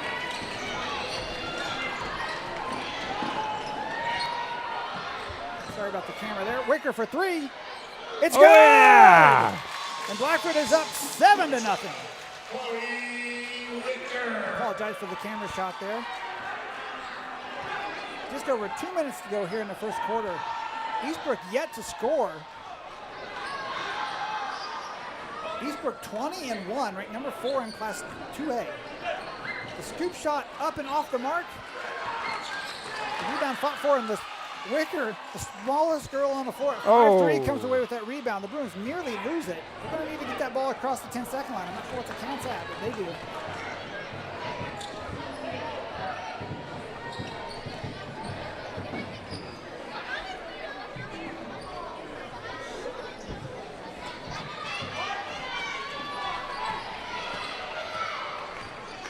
Wicker and Van Skyok both at the 3. As the Bruins up 7-0, a minute and a half to go in the first quarter. Good start so far for Blackford. Not the highest shooting percentage, but they have prevented Eastbrook from a single field goal. Blackford patient offensively. Now Wicker in a little bit of trouble. She finds Van Skyok at the top, who finds Savannah Morris on the left side. She'll bring it back out. Now she'll drive into amongst the defenders. Kicks it out to her sister, and Sydney hits the shot. That's Sydney Morris's first shot. Blackford up 9-0.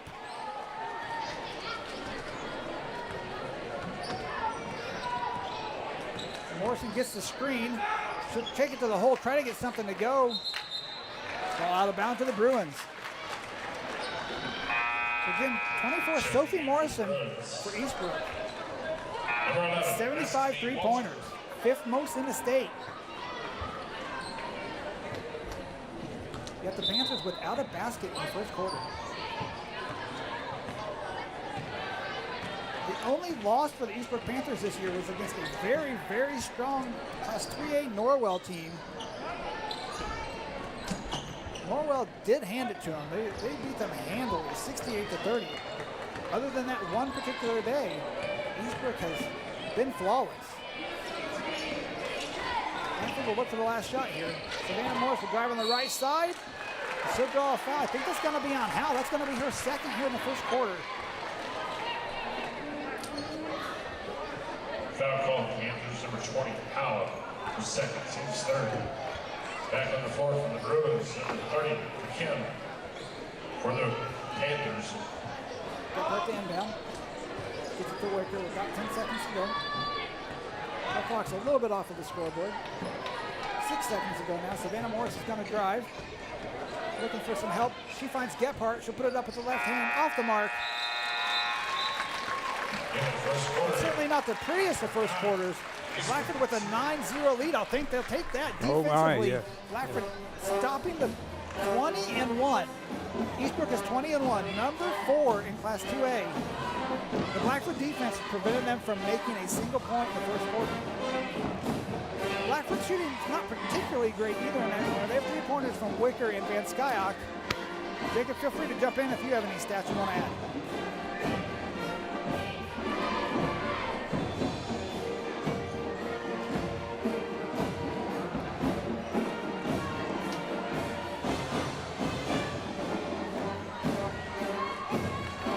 Yeah, pretty incredible from the Blackford defense, holding Eastbrook scoreless in the first quarter. Eastbrook's one of the best offenses in the state, really. They shoot 38% as a team from the 3-point line. They score 61 points a game. That's top 15 in Indiana as far as girls' offenses. And yeah, they were 0 of 9 from the field in that first quarter. We didn't give up any free throws, so really a great job from the Blackford defense. As far as scoring for Blackford, Chloe Wicker hit a 3, Van Skyok hit a 3, Sydney Morris hit a basket, and Savannah Morris made a free throw. So that's your 9 points right now. Like you said, not great shooting from Blackford. They're 3 of 10 so far, but Eastbrook yet to get on the board, 0 of 9 from the field. And it's been great defense from Blackford. They've really forced, I mean, Morrison had one open look from 3, but other than that, it's been really contested shots. Blackford committed no fouls in that first quarter. Eastbrook had 3, 2 of them on Olivia Howe, who I think is on the bench now. There's a 3 attempt by Morrison. But it's off the mark, and Eastbrook yet to find the bottom of the basket. Wicker will get in the lane. It's a lot of tall people in there, but she's able to get it up and over them. For the Bruins, there's one. Blackfoot up 11-0. Now Morrison gets to the lane, gets around her defender, gets the scoop up and in. Scoring for the Panthers. Number 24, Morrison. Eastbrook's going to try a little trapping zone at this point. That'll leave Van Skyok open for three.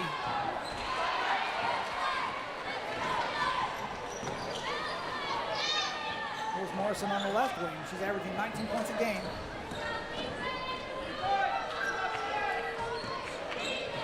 A deep three Wow. attempt. Steph Curry area. Oh, a little long. That was Prater with the three from downtown.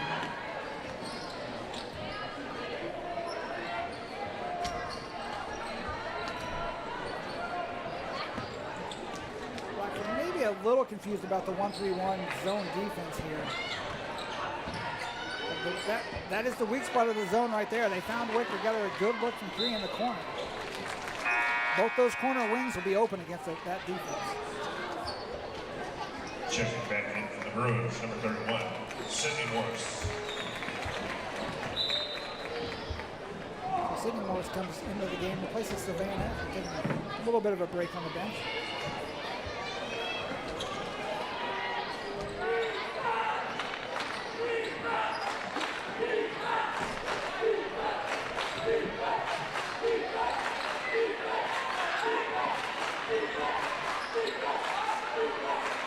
Wicker's down here on the right corner, just waiting for the right opportunity. Sydney Morris gets the ball inside. The reverse layup was off the glass and in. 31, Sydney Morris. That's 4 for Sydney. No steals yet tonight for Sydney.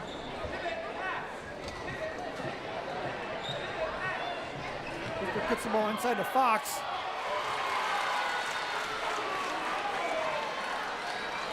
Not Fox. Scoring for the Panthers, 44. That was Bustos.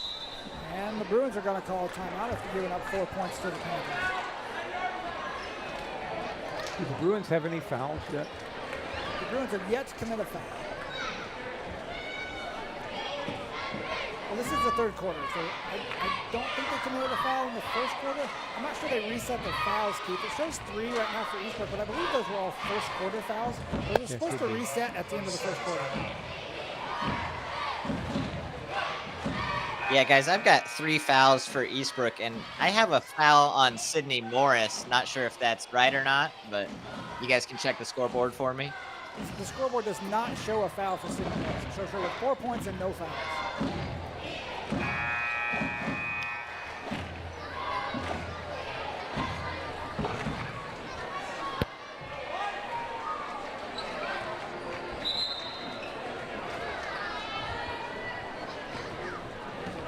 Inbound, Eastbrook remains in this 1-3-1 zone, looking to make a trap.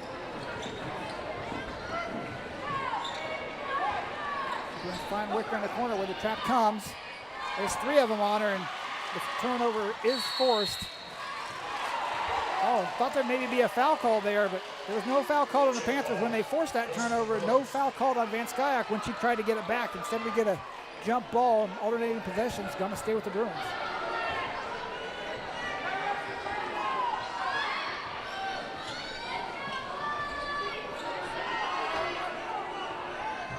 Van Skyok from the left corner this time. It's good. Wow. That's 6 for Van Skyok.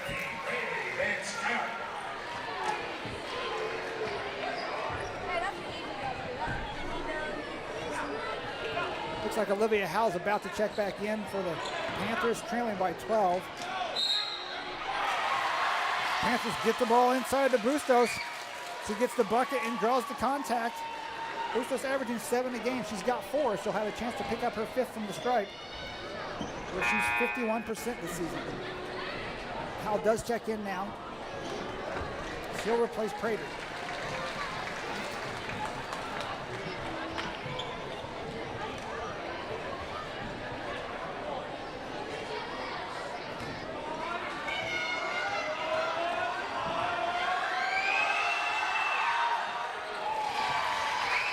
Bustos' free throw is good. Blackford leads cut to 9. Eastbrook's starting to pick up a little more momentum now on the offensive side. Most of that coming from Bustos. The zone press definitely causing some problems for Blackford. They get a steal and push the ball forward to Howe.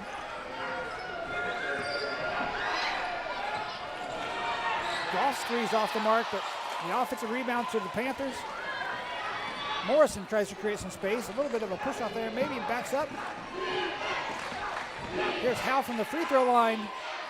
Off the mark, no block out from the Bruins, and Morris is called for the foul. She doesn't like the call, but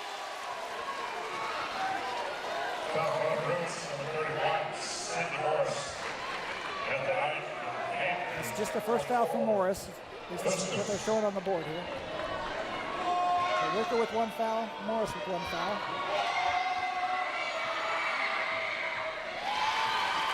Bustos at the line again, gets another free throw. 2-6. Bustos really keeping the Panthers in it at this point.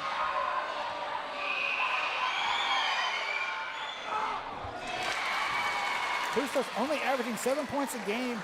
She has 7 of the Eastbrook Panthers' 9 points so far. The only other 2 coming from Sophie Morrison's drive.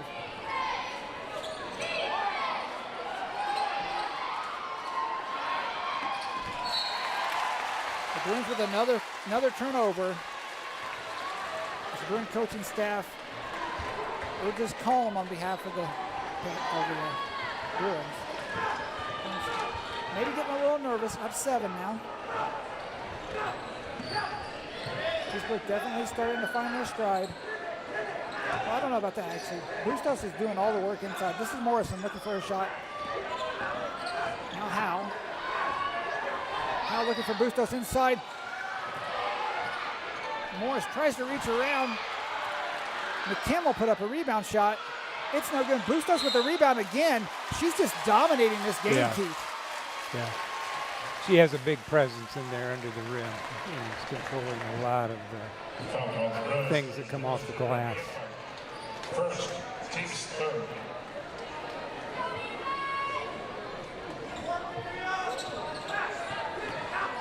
Here's Howe. She's called for the travel as the bounce came up a little bit high.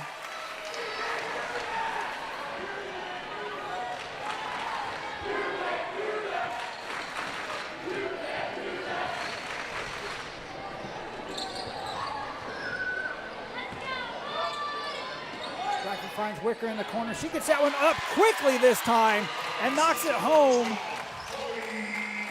That's her second 3 of the game. She's got 8 points, and the Bruin lead back up to 10. Keith, you know Morrison and Wicker, we're looking at the stats. They have to know each other. Oh, yeah. There has to be a little bit personal to this game, both wanting to outcompete the other, both in the top 10 in three-point shooting in the state. Absolutely. McKim finds Bustos inside again, and she puts it up and scores again.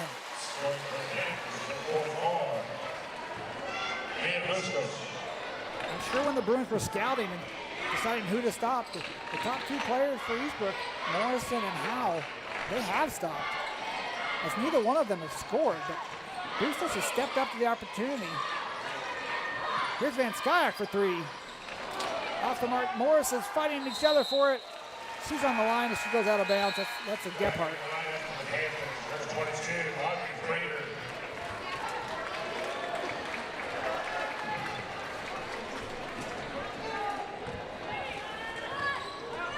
Quite a bit more scoring this second quarter, Keith. Blackford leads 19-11. Yeah. 2 minutes to go. Again, Eastbrook did not score in the first quarter.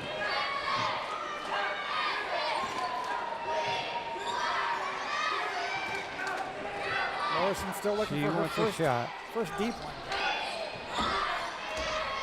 This is Howe. McKim. Back to Bustos. She's going to muscle her way inside again. Kicks it out to Prater. Howe will put up the 3. It's well long. Rebound to Bustos. McKim's going to take a shot from just inside the three-point line. Finally, Blackford comes up with the rebound. Sydney Morris up with it.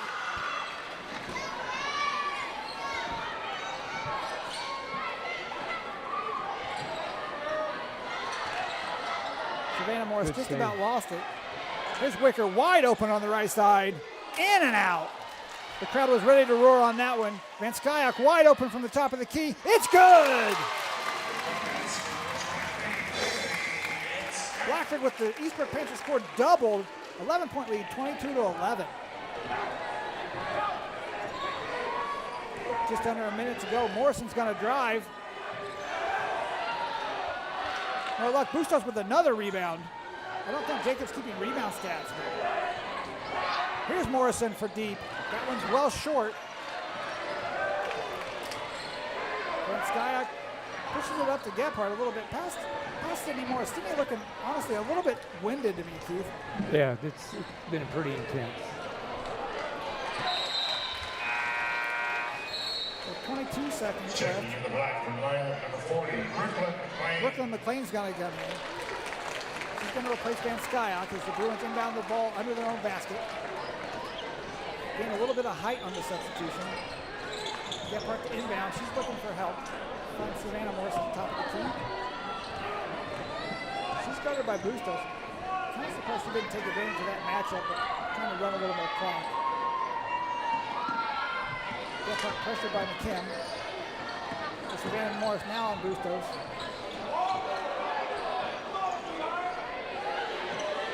Need a Under shot. a second, not going to get a shot off. Well, disappointing final possession for the Bruins, but I think they got to be pretty happy with the way that first half went. Yeah. Yes, they played very strong. So an entire first quarter, Eastbrook did not score at all. Eastbrook's leading scorer, Sophie Morrison, again, I've said this a lot, I know, but she's fifth in the state in made three-point baskets. She has 2 points. She's averaging 20 a game, and she's held to 2 points. It's Mia Bustos who has really kept the Eastbrook Panthers in this game. She has 9 of their 11 points, Keith, and we've lost track of how many rebounds she has. She's really been dominating the Bruins inside, but I think the Bruins' defensive focus has definitely been on Sophia Morrison and Olivia Howe. Blackford's shooting's been decent. I think Jake will have those stats in a little bit as far as shooting percentage, but right now Chloe Wicker's got 8 points. She's most likely getting the Bruins. Again, if you just joined us, if you weren't aware, this game is effectively a conference championship game for Blackford. It's the final game of the regular season and the final conference game. Blackford unfortunately dropped their conference matchup last Friday to the Frankton Eagles. But still, with only 1 loss, if Blackford can hand the Eastbrook Panthers a loss tonight, they would both finish the conference season at 6-1, and they would be co-champions.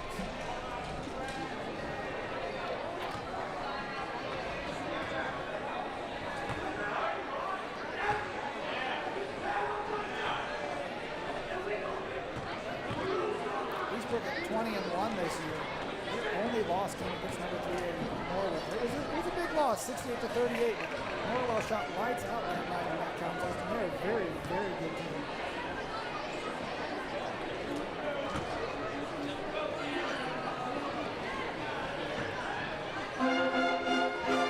These two teams are both in the same section.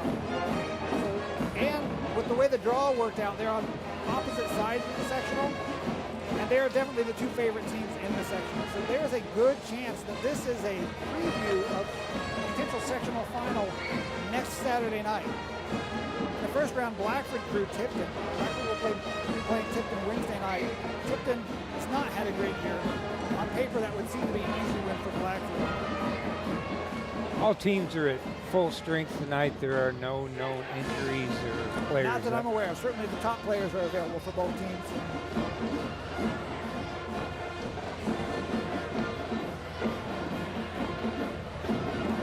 Well, we'll let Jacob hold those stats. He'll go ahead and calculate those, and we'll get those just before the start of the second half. Okay. We'll review those. So if you need to take a break or go ahead and grab a snack, now's the time to do it. And we'll rejoin you with 2 or 3 minutes left to go before the tip-off of the second half.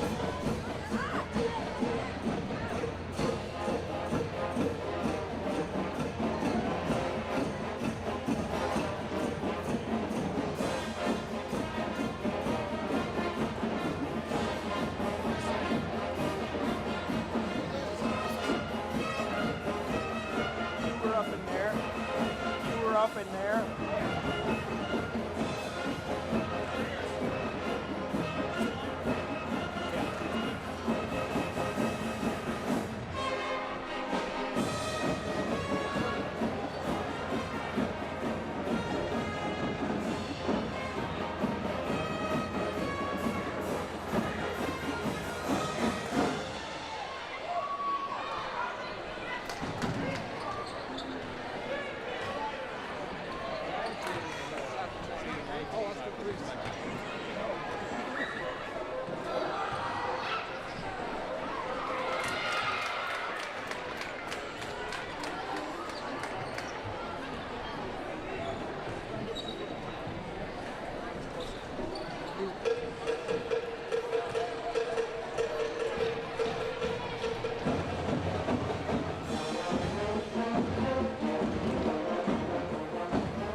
Welcome back. We're getting close to the tip of the second half. Jacob, go ahead and jump in and give us whatever you've got from the halftime.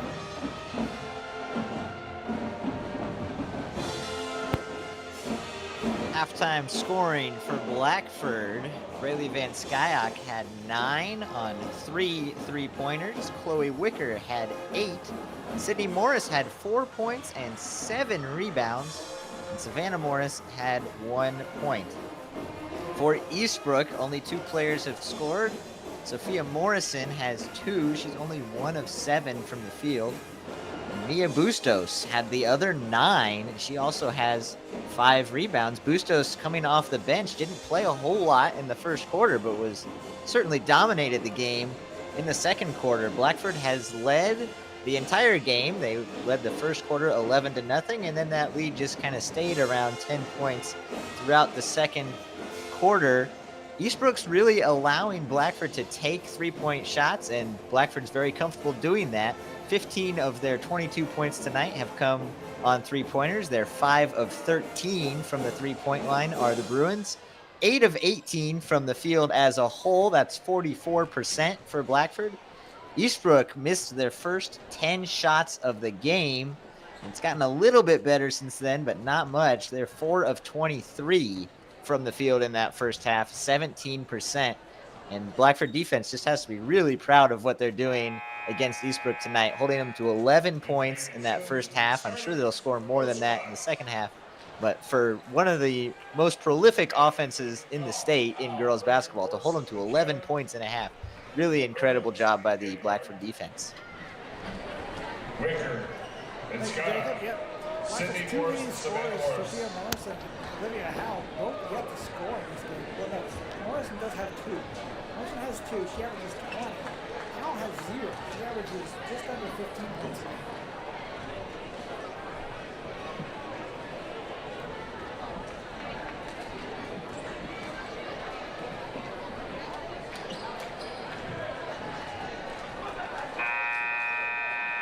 We're about ready to tip off now in the second half of this effective conference championship game tonight. It's been a good one so far. At least it's been a good one if you're rooting for the Blackford side. I certainly expect Eastbrook to make a run. They've got too much talent not to. Got such a successful season at 20-1, number 4 in Class 3A. Their struggles in that first quarter where they scored 0 points. Not normal for them. I would definitely expect them to make a run and close this out. Here's Morrison now. She's looking for a shot. Savannah Morris playing good defense on her. Gephardt reaches in and she's caught for the foul.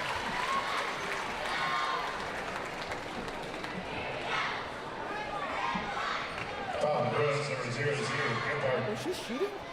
And the Shot. Panthers number 24 Morris. Morrison over there. She's an 86% free throw shooter. Wow.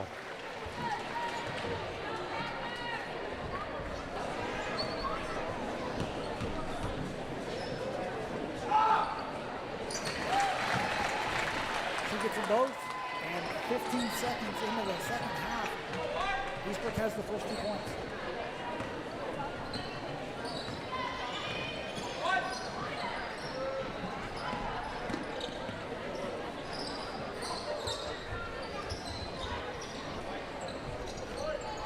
Eastbrook's gone back to a man-to-man now.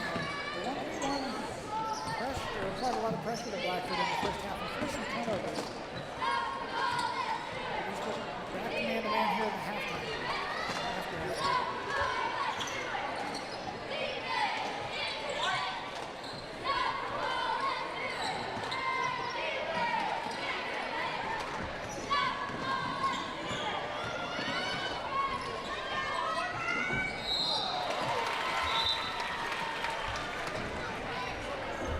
Foul the Panthers number 30, Kim.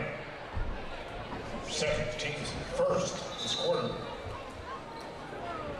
Gephardt to figure things here for Blackford. She finds the Oh, cutter, good Van play. Skyhawk. Just like they drew it up on the bench and did it in practice. That is 11 points for Van Skyhawk. She's got 11 of Blackford's 24. Morrison. She's got Sydney Morris on her. Morrison's long arms are a little bit of a problem, I think, for Morrison to try to get the shot over. It's hard for me to say Morris and Morrison.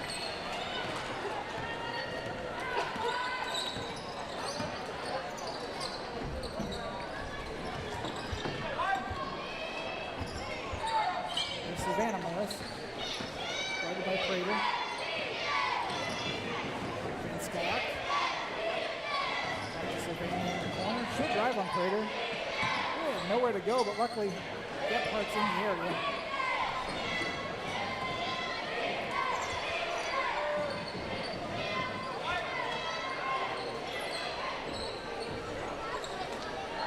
as typical, very patient on offense.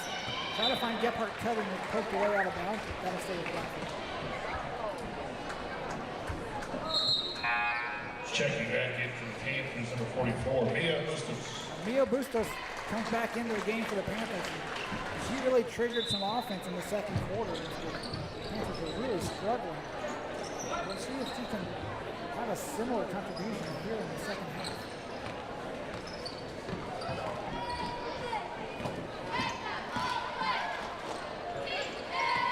Wicker thought about it. She gets to the free throw line. Jumper off the rim. Rebound of the Panthers. Panthers trying to cut it into single digits here. Here's Howe. She finds Bustos inside. That's what's worked for him in the first half. Savannah Morris is trying to guard Bustos inside. She had a little trouble with her in the first half. That's because Sydney's playing out on the shooter for Eastbrook. Ball's on the floor. Blackford's hustle to come away with it. That Sky pushes things up. Howe's running in behind her.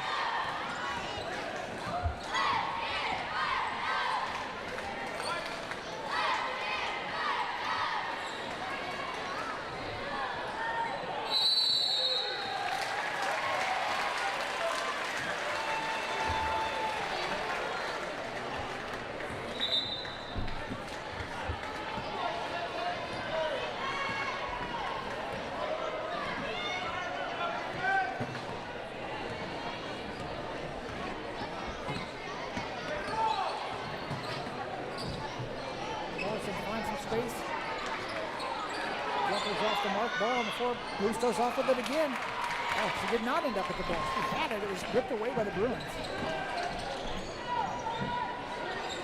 Sydney Morris not going to put the three-point shot up.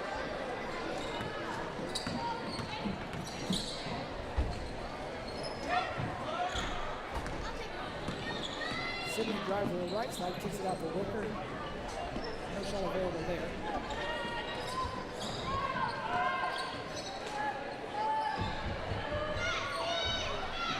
Directing traffic, gets Sydney to come out and get the ball. That wasn't available. Then Skyler wants from the left side. No, but Savannah Morris gets the rebound. It's no good. She gets her own rebound off the mark again. Back for the rebound. I believe that's going to be off of Bustos, and that's going to stay with the Bruins here with about 3.5 minutes to go in the third quarter. Good hustle into the basket.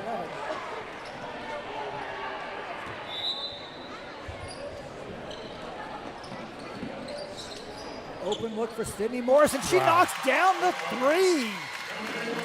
Sydney Morris. That three by Sydney Morris is her fourth three-point basket of the season. Only her fourth of the season. It's a big one. Puts the Bruins up by 14. They still have the Panthers score double. Morrison will launch from deep. No good again. She hasn't hit a three yet tonight.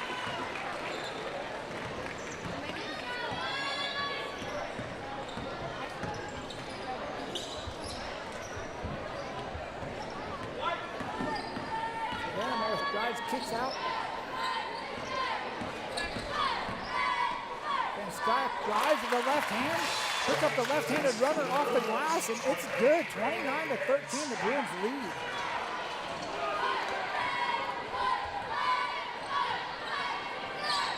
Ooh, a little bit of a foot drag there. Yeah.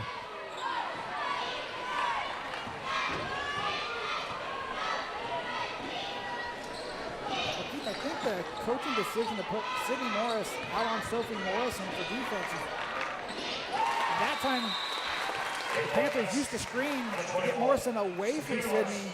She's able to get the shot up over the slightly shorter arms of Savannah.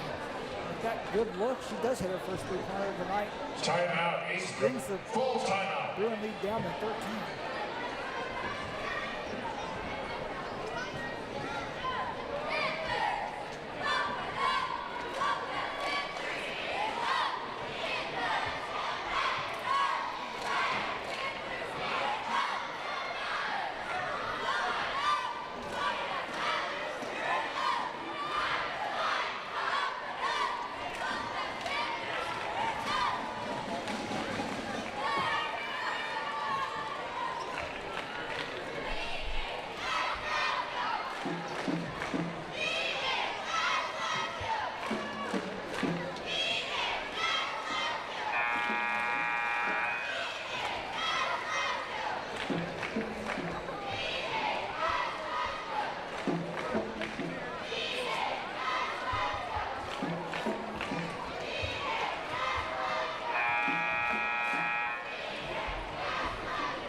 to go here in the third quarter. Now Eastbrook is going to go back to that 1-3-1 zone and see if they can't force a couple of Bruin turnovers like they did in the first half.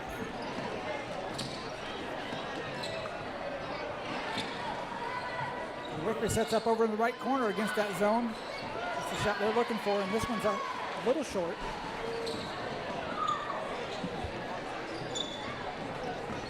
Morrison just hesitant to try to put that shot up over Sydney Morris. Prater with the drive, she's stopped by 2 Bruins. Morrison now, hesitation fake. Got her to the rim, but rebound comes to the Bruins.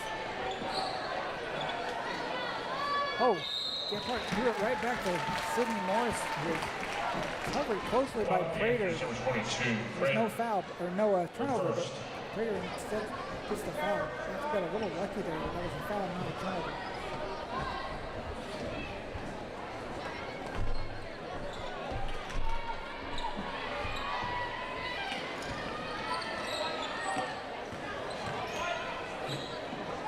Likes the diagonal cross-court passes.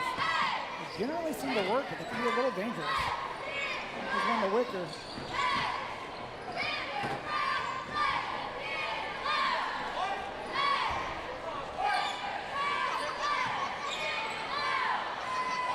Blackford got lucky there as the intercepted passes knocked back to Savannah Morris. She's on a block pretty wide open. Gephardt has the ball poked away just before she can get the shot off. And Scott will try to stop it. Good hustle back by defense. Savannah. Good hustle.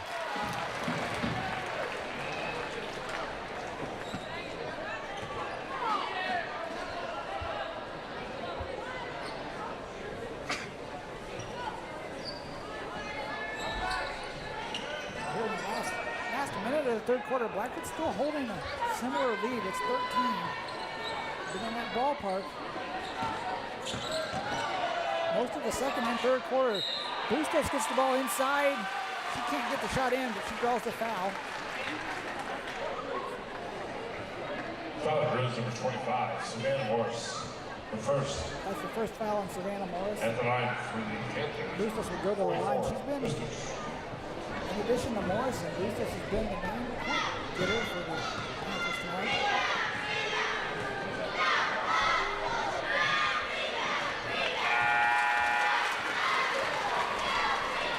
Check back in for the Bruins. Number 40, Brooklyn McLean. Eastbrook yet to miss a free throw in that too. Oh. If they translate that to field goals, we're in trouble.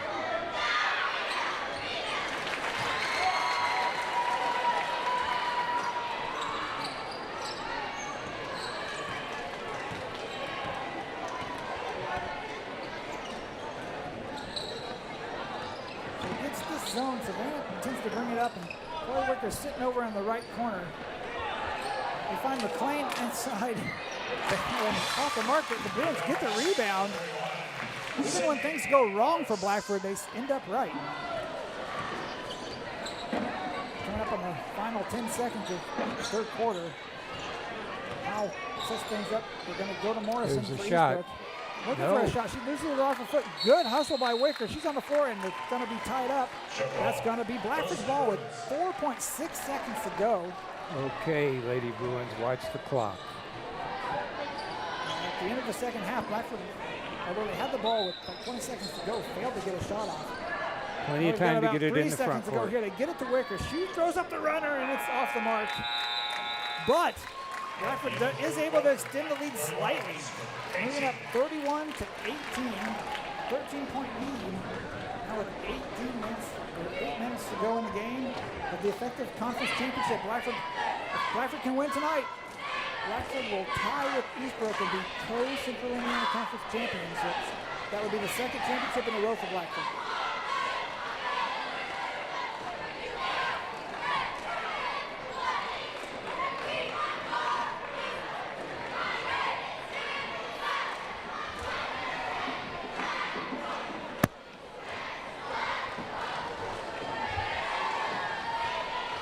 Guys, there's still only been 2 different players score for Eastbrook so far tonight. Bustos has 11, and Sophia Morrison has 8. But it's not been a great night for Sophia Morrison. Only made 2 of her 12 shots tonight.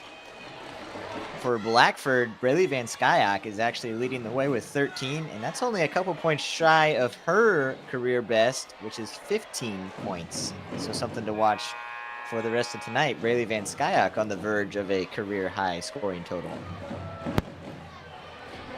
Keith, you do like to see career high games. Yeah, also just a quick crowd shot there. A very good crowd here tonight. Again, they're mostly on our side, so on the camera shots, when you see the other side, it's pretty sparse over there. But our side, very full. We got a good crowd from Eastbrook here, good Blackford crowd. Very full. Good energy tonight. And well deserved that this game takes the primetime spot tonight. Blackford and Eastbrook battling for a conference championship, 2 of the top teams in Class 2A.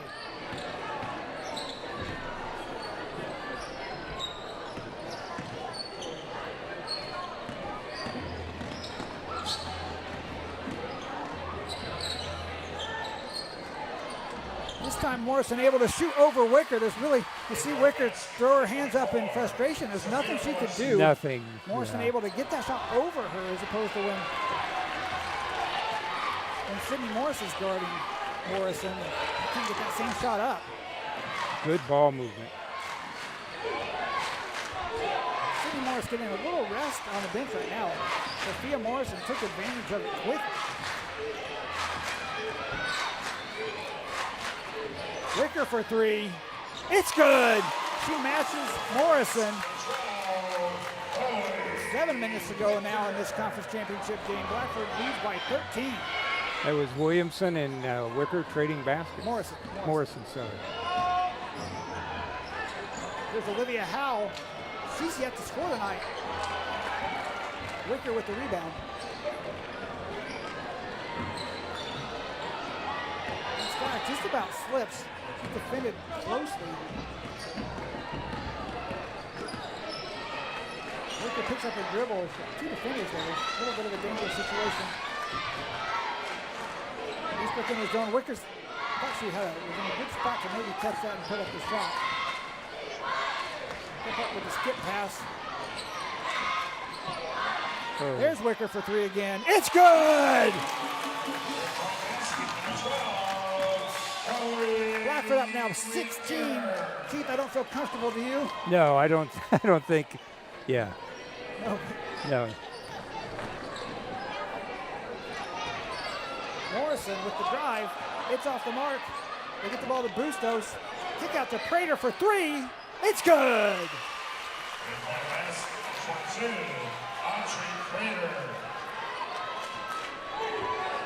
So Eastbrook hanging around. They refuse to go down.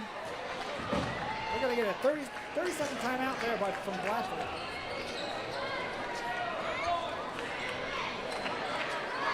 Timeout, Blackford, 30-second timeout. Blackford Bruins like to take a moment to thank some of our sponsors for making tonight's live stream possible. Those include Summers Plumbing, Heating, and Cooling, Langdon Brothers, Save-A-Lot Food Stores, Pizza King, Marion Health, Maddox Family Dental Center, OJC Trucking, and Packasack. Thank you for supporting youth sports in Blackford County.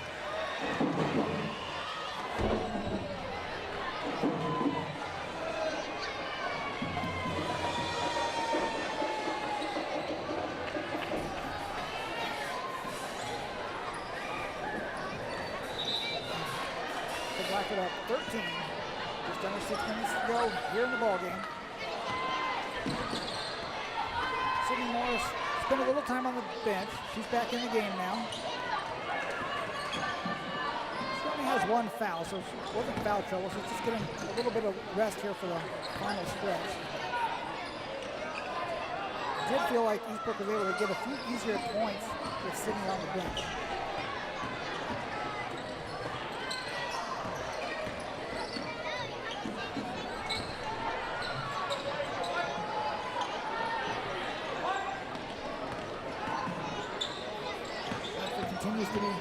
patient. Wicker drives and draws the foul.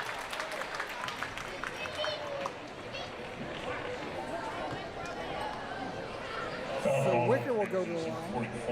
Chloe's got 14 tonight. That foul's on Bustos. That's her first.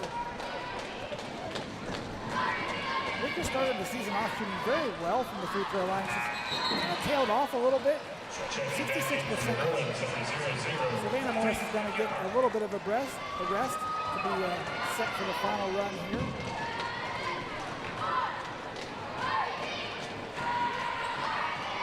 Wicker gets the second one just over the front of the rim and in.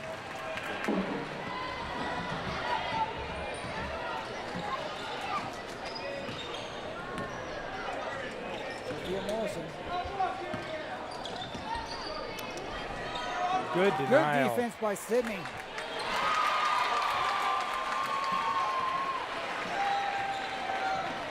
I think if you had to pick, it's a little early, you have to pick a star of the game, but Sydney Morris's defense and Sophia Morrison and others tonight have been incredibly effective. Again, if you weren't with us early, Eastbrook held for 0 points in that first quarter.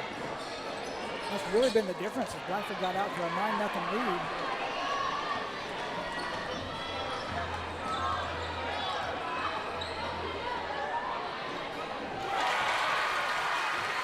That three knocked down by Goff.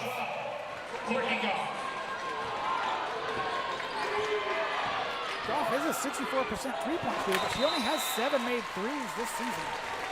Turnover by Blackford now. A little bit of concern if Blackford leads by 11. Eastbrook now with a chance to cut it under 10. 4 minutes to go.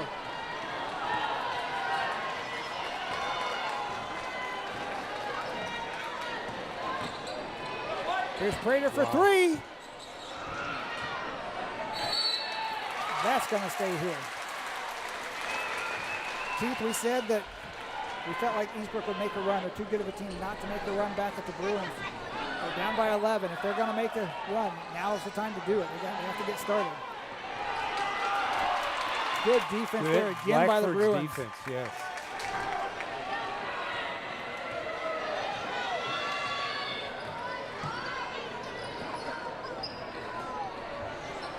Here's Savannah Morris for the three.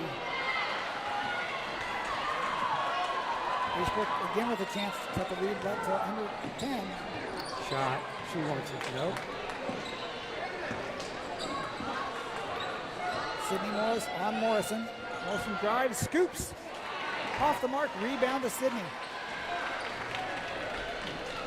Is there a equation for, rather than the comfort zone, the anxiety zone? You're pretty anxious, aren't you? I'm anxious. Eastbrook is explosive. You know why we're anxious? It's because we've not reached the comfort zone. That's how you'll know. When you feel comfortable, no. When you do, you'll know. Yeah. Blackford up 11. Oh, good control. Under 3 to go. Keith, you remember about this time last week against Franklin, Blackford, it was what, roughly 6? Yes. They started to kind of. No, I don't want to talk about it. Yes. They started to kind of try to take the air out of the ball, going 4 corners. They did. And maybe you weren't happy about it at the time. Wow. Blackford ended up losing. A little bit bigger lead here with 2:20 to go. Number 44, Bustos. 7. 10 seconds.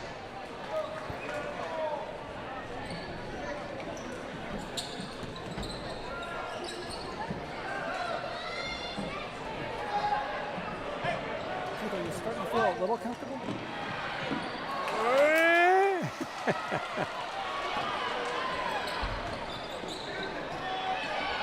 That's Howell from the corner. She hits the three. It's an 8-point game. 2 minutes to go. This is the closest. Eastbrook has been since it was 8-0 or 7-0 early in the first quarter. Blackford just needs to keep bringing it. Go with what got you here. Foul conference Panthers number 20, Howell. Her third, team's third. It's Howell's third foul. She got 2 early in the game, but stayed clean since then. That's her third, team third. Still a foul to give. Blackford has no fouls so far this quarter.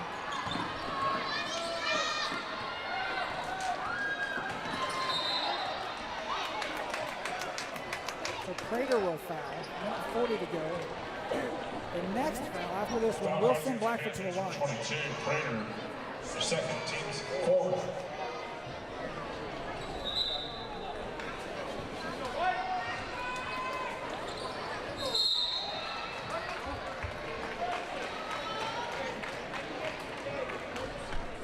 So if you're Eastbrook and you're looking for a target to foul, if you're starting to think about fouling and sending Blackford to the free throw line, probably Faith Gephardt, who you're looking to foul.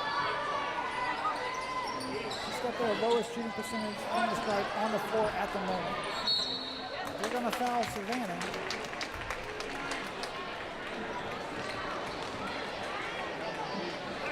Now everything is 2 shots. Everything is 2 shots. The fifth foul. Everything is 2 shots this year. There are no one-on-ones anymore. Savannah Morse will go to the stripe. What is Savannah's free She's throw? a 56% shooter. The fact that it's a 2-shot foul makes these fouls and comebacks harder to do. Even if you miss the first one, you still get the second one.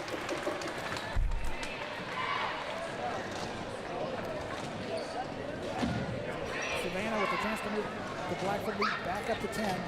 That was clutch. Blackford's going to call timeout. Timeout, Blackford, full timeout.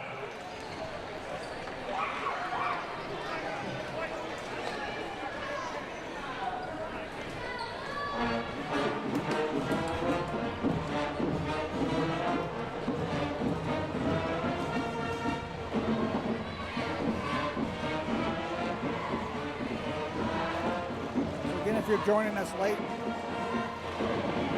Eastbrook Panthers are 6-0 in the Central Indiana Conference. Blackford Bruins 5-1. If Blackford can win tonight, these two teams will be co-conference champions. Not only that, Eastbrook and Blackford are both in the same sectional. Sectional begins next week, and the draws occurred, and both these teams are on opposite sides of the sectional bracket. So if they continue to advance, they would meet in the sectional finals next weekend. These are definitely the top 2 strongest teams in that sectional, so there's a good chance that you'll be looking at these two competing next week again for a sectional championship.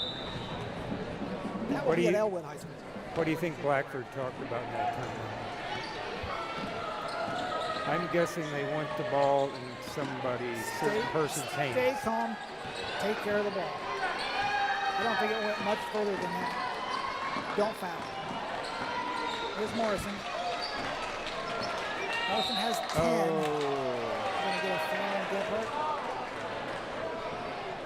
Foul, Bruins number 0-0. It's only Blackford's first foul, so actually, when I said don't foul, actually fouling might be a reasonable strategy at this point. If it presents a high percentage opportunity. No, if the player you're guarding starts to drive, Morrison for 3, well short. Keith, I'm starting to feel a Don't little... say it, don't say it. No, All right, no, all right, not yet. all right. Not yet. Number 22, Prater. Third. That's the 3rd foul on Prater. Sidney Morris at the line for the Blackford. Sydney's going to go to the line, shooting 68%. She'll get 2 shots regardless. The first one uses all the rim, and it's good.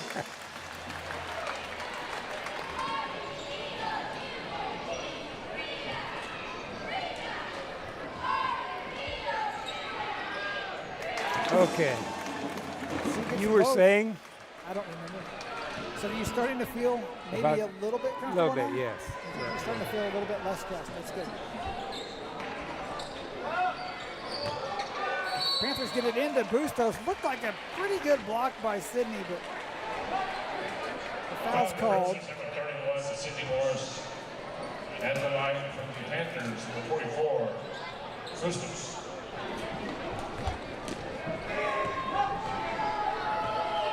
Bustos actually the leading scorer tonight for the Panthers. She's got 11. Give her 12.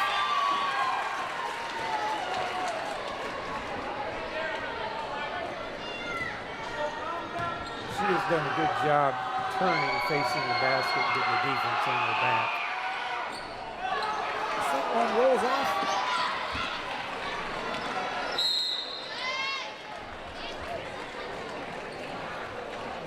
Panthers will foul again to stop the clock. Blackford up by 11. 50 seconds to go in this conference championship game. At the line for Blackford for 23, Brandon and Scott.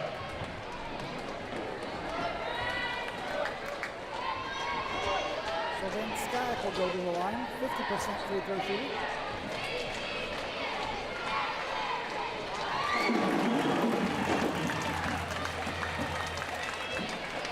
What does our formulation tell us? Are we there? Oh yeah. Okay.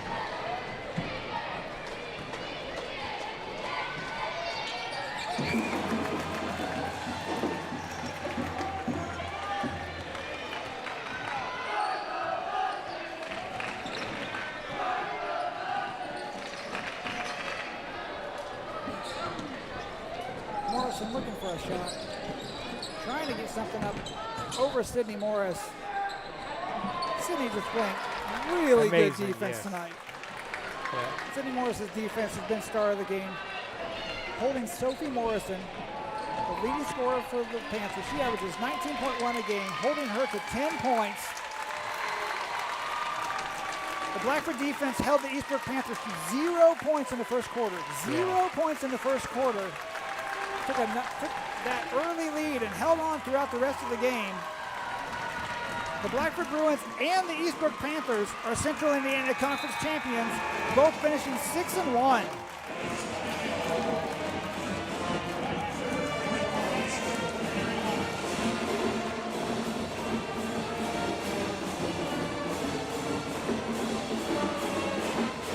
The Blackford Bruins upset the number 4 Eastbrook Panthers. Eastbrook 20-1 coming into this game. The Bruins hand them their first loss. An exciting game. Blackford comes up with their second conference championship in a row. Eastbrook is co-conference champions.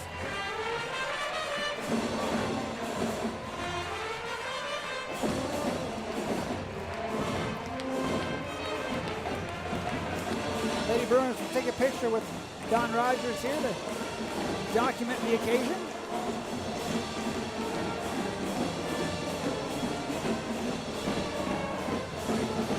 Lady Bruins finished the season with, what is their final record? 17-6 in the regular season. Keith Blackford lost a lot of seniors last year, a lot of points from seniors. Very good high scorers. There's some question about where the points would come from this year, but man, they adjusted well. 8 seniors on this squad. 8 seniors tonight. Bring home their second consecutive conference championship. Looking forward to sectional next week at Elwood.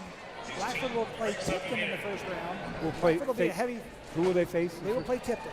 The Tipton Blue Devils in the first round. They will be heavy favorites in that game. Eastbrook's on the other side of the bracket.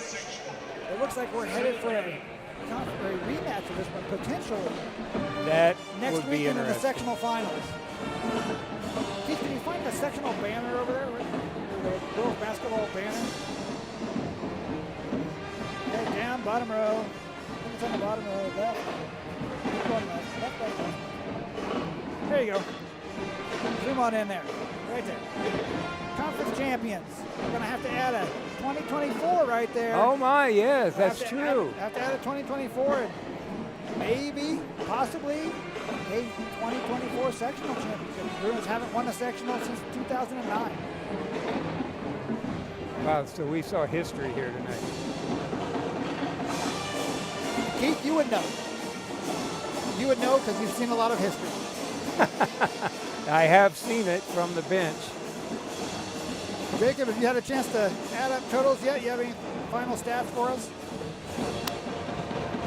Yeah, I've got the final stats here. Get this set up.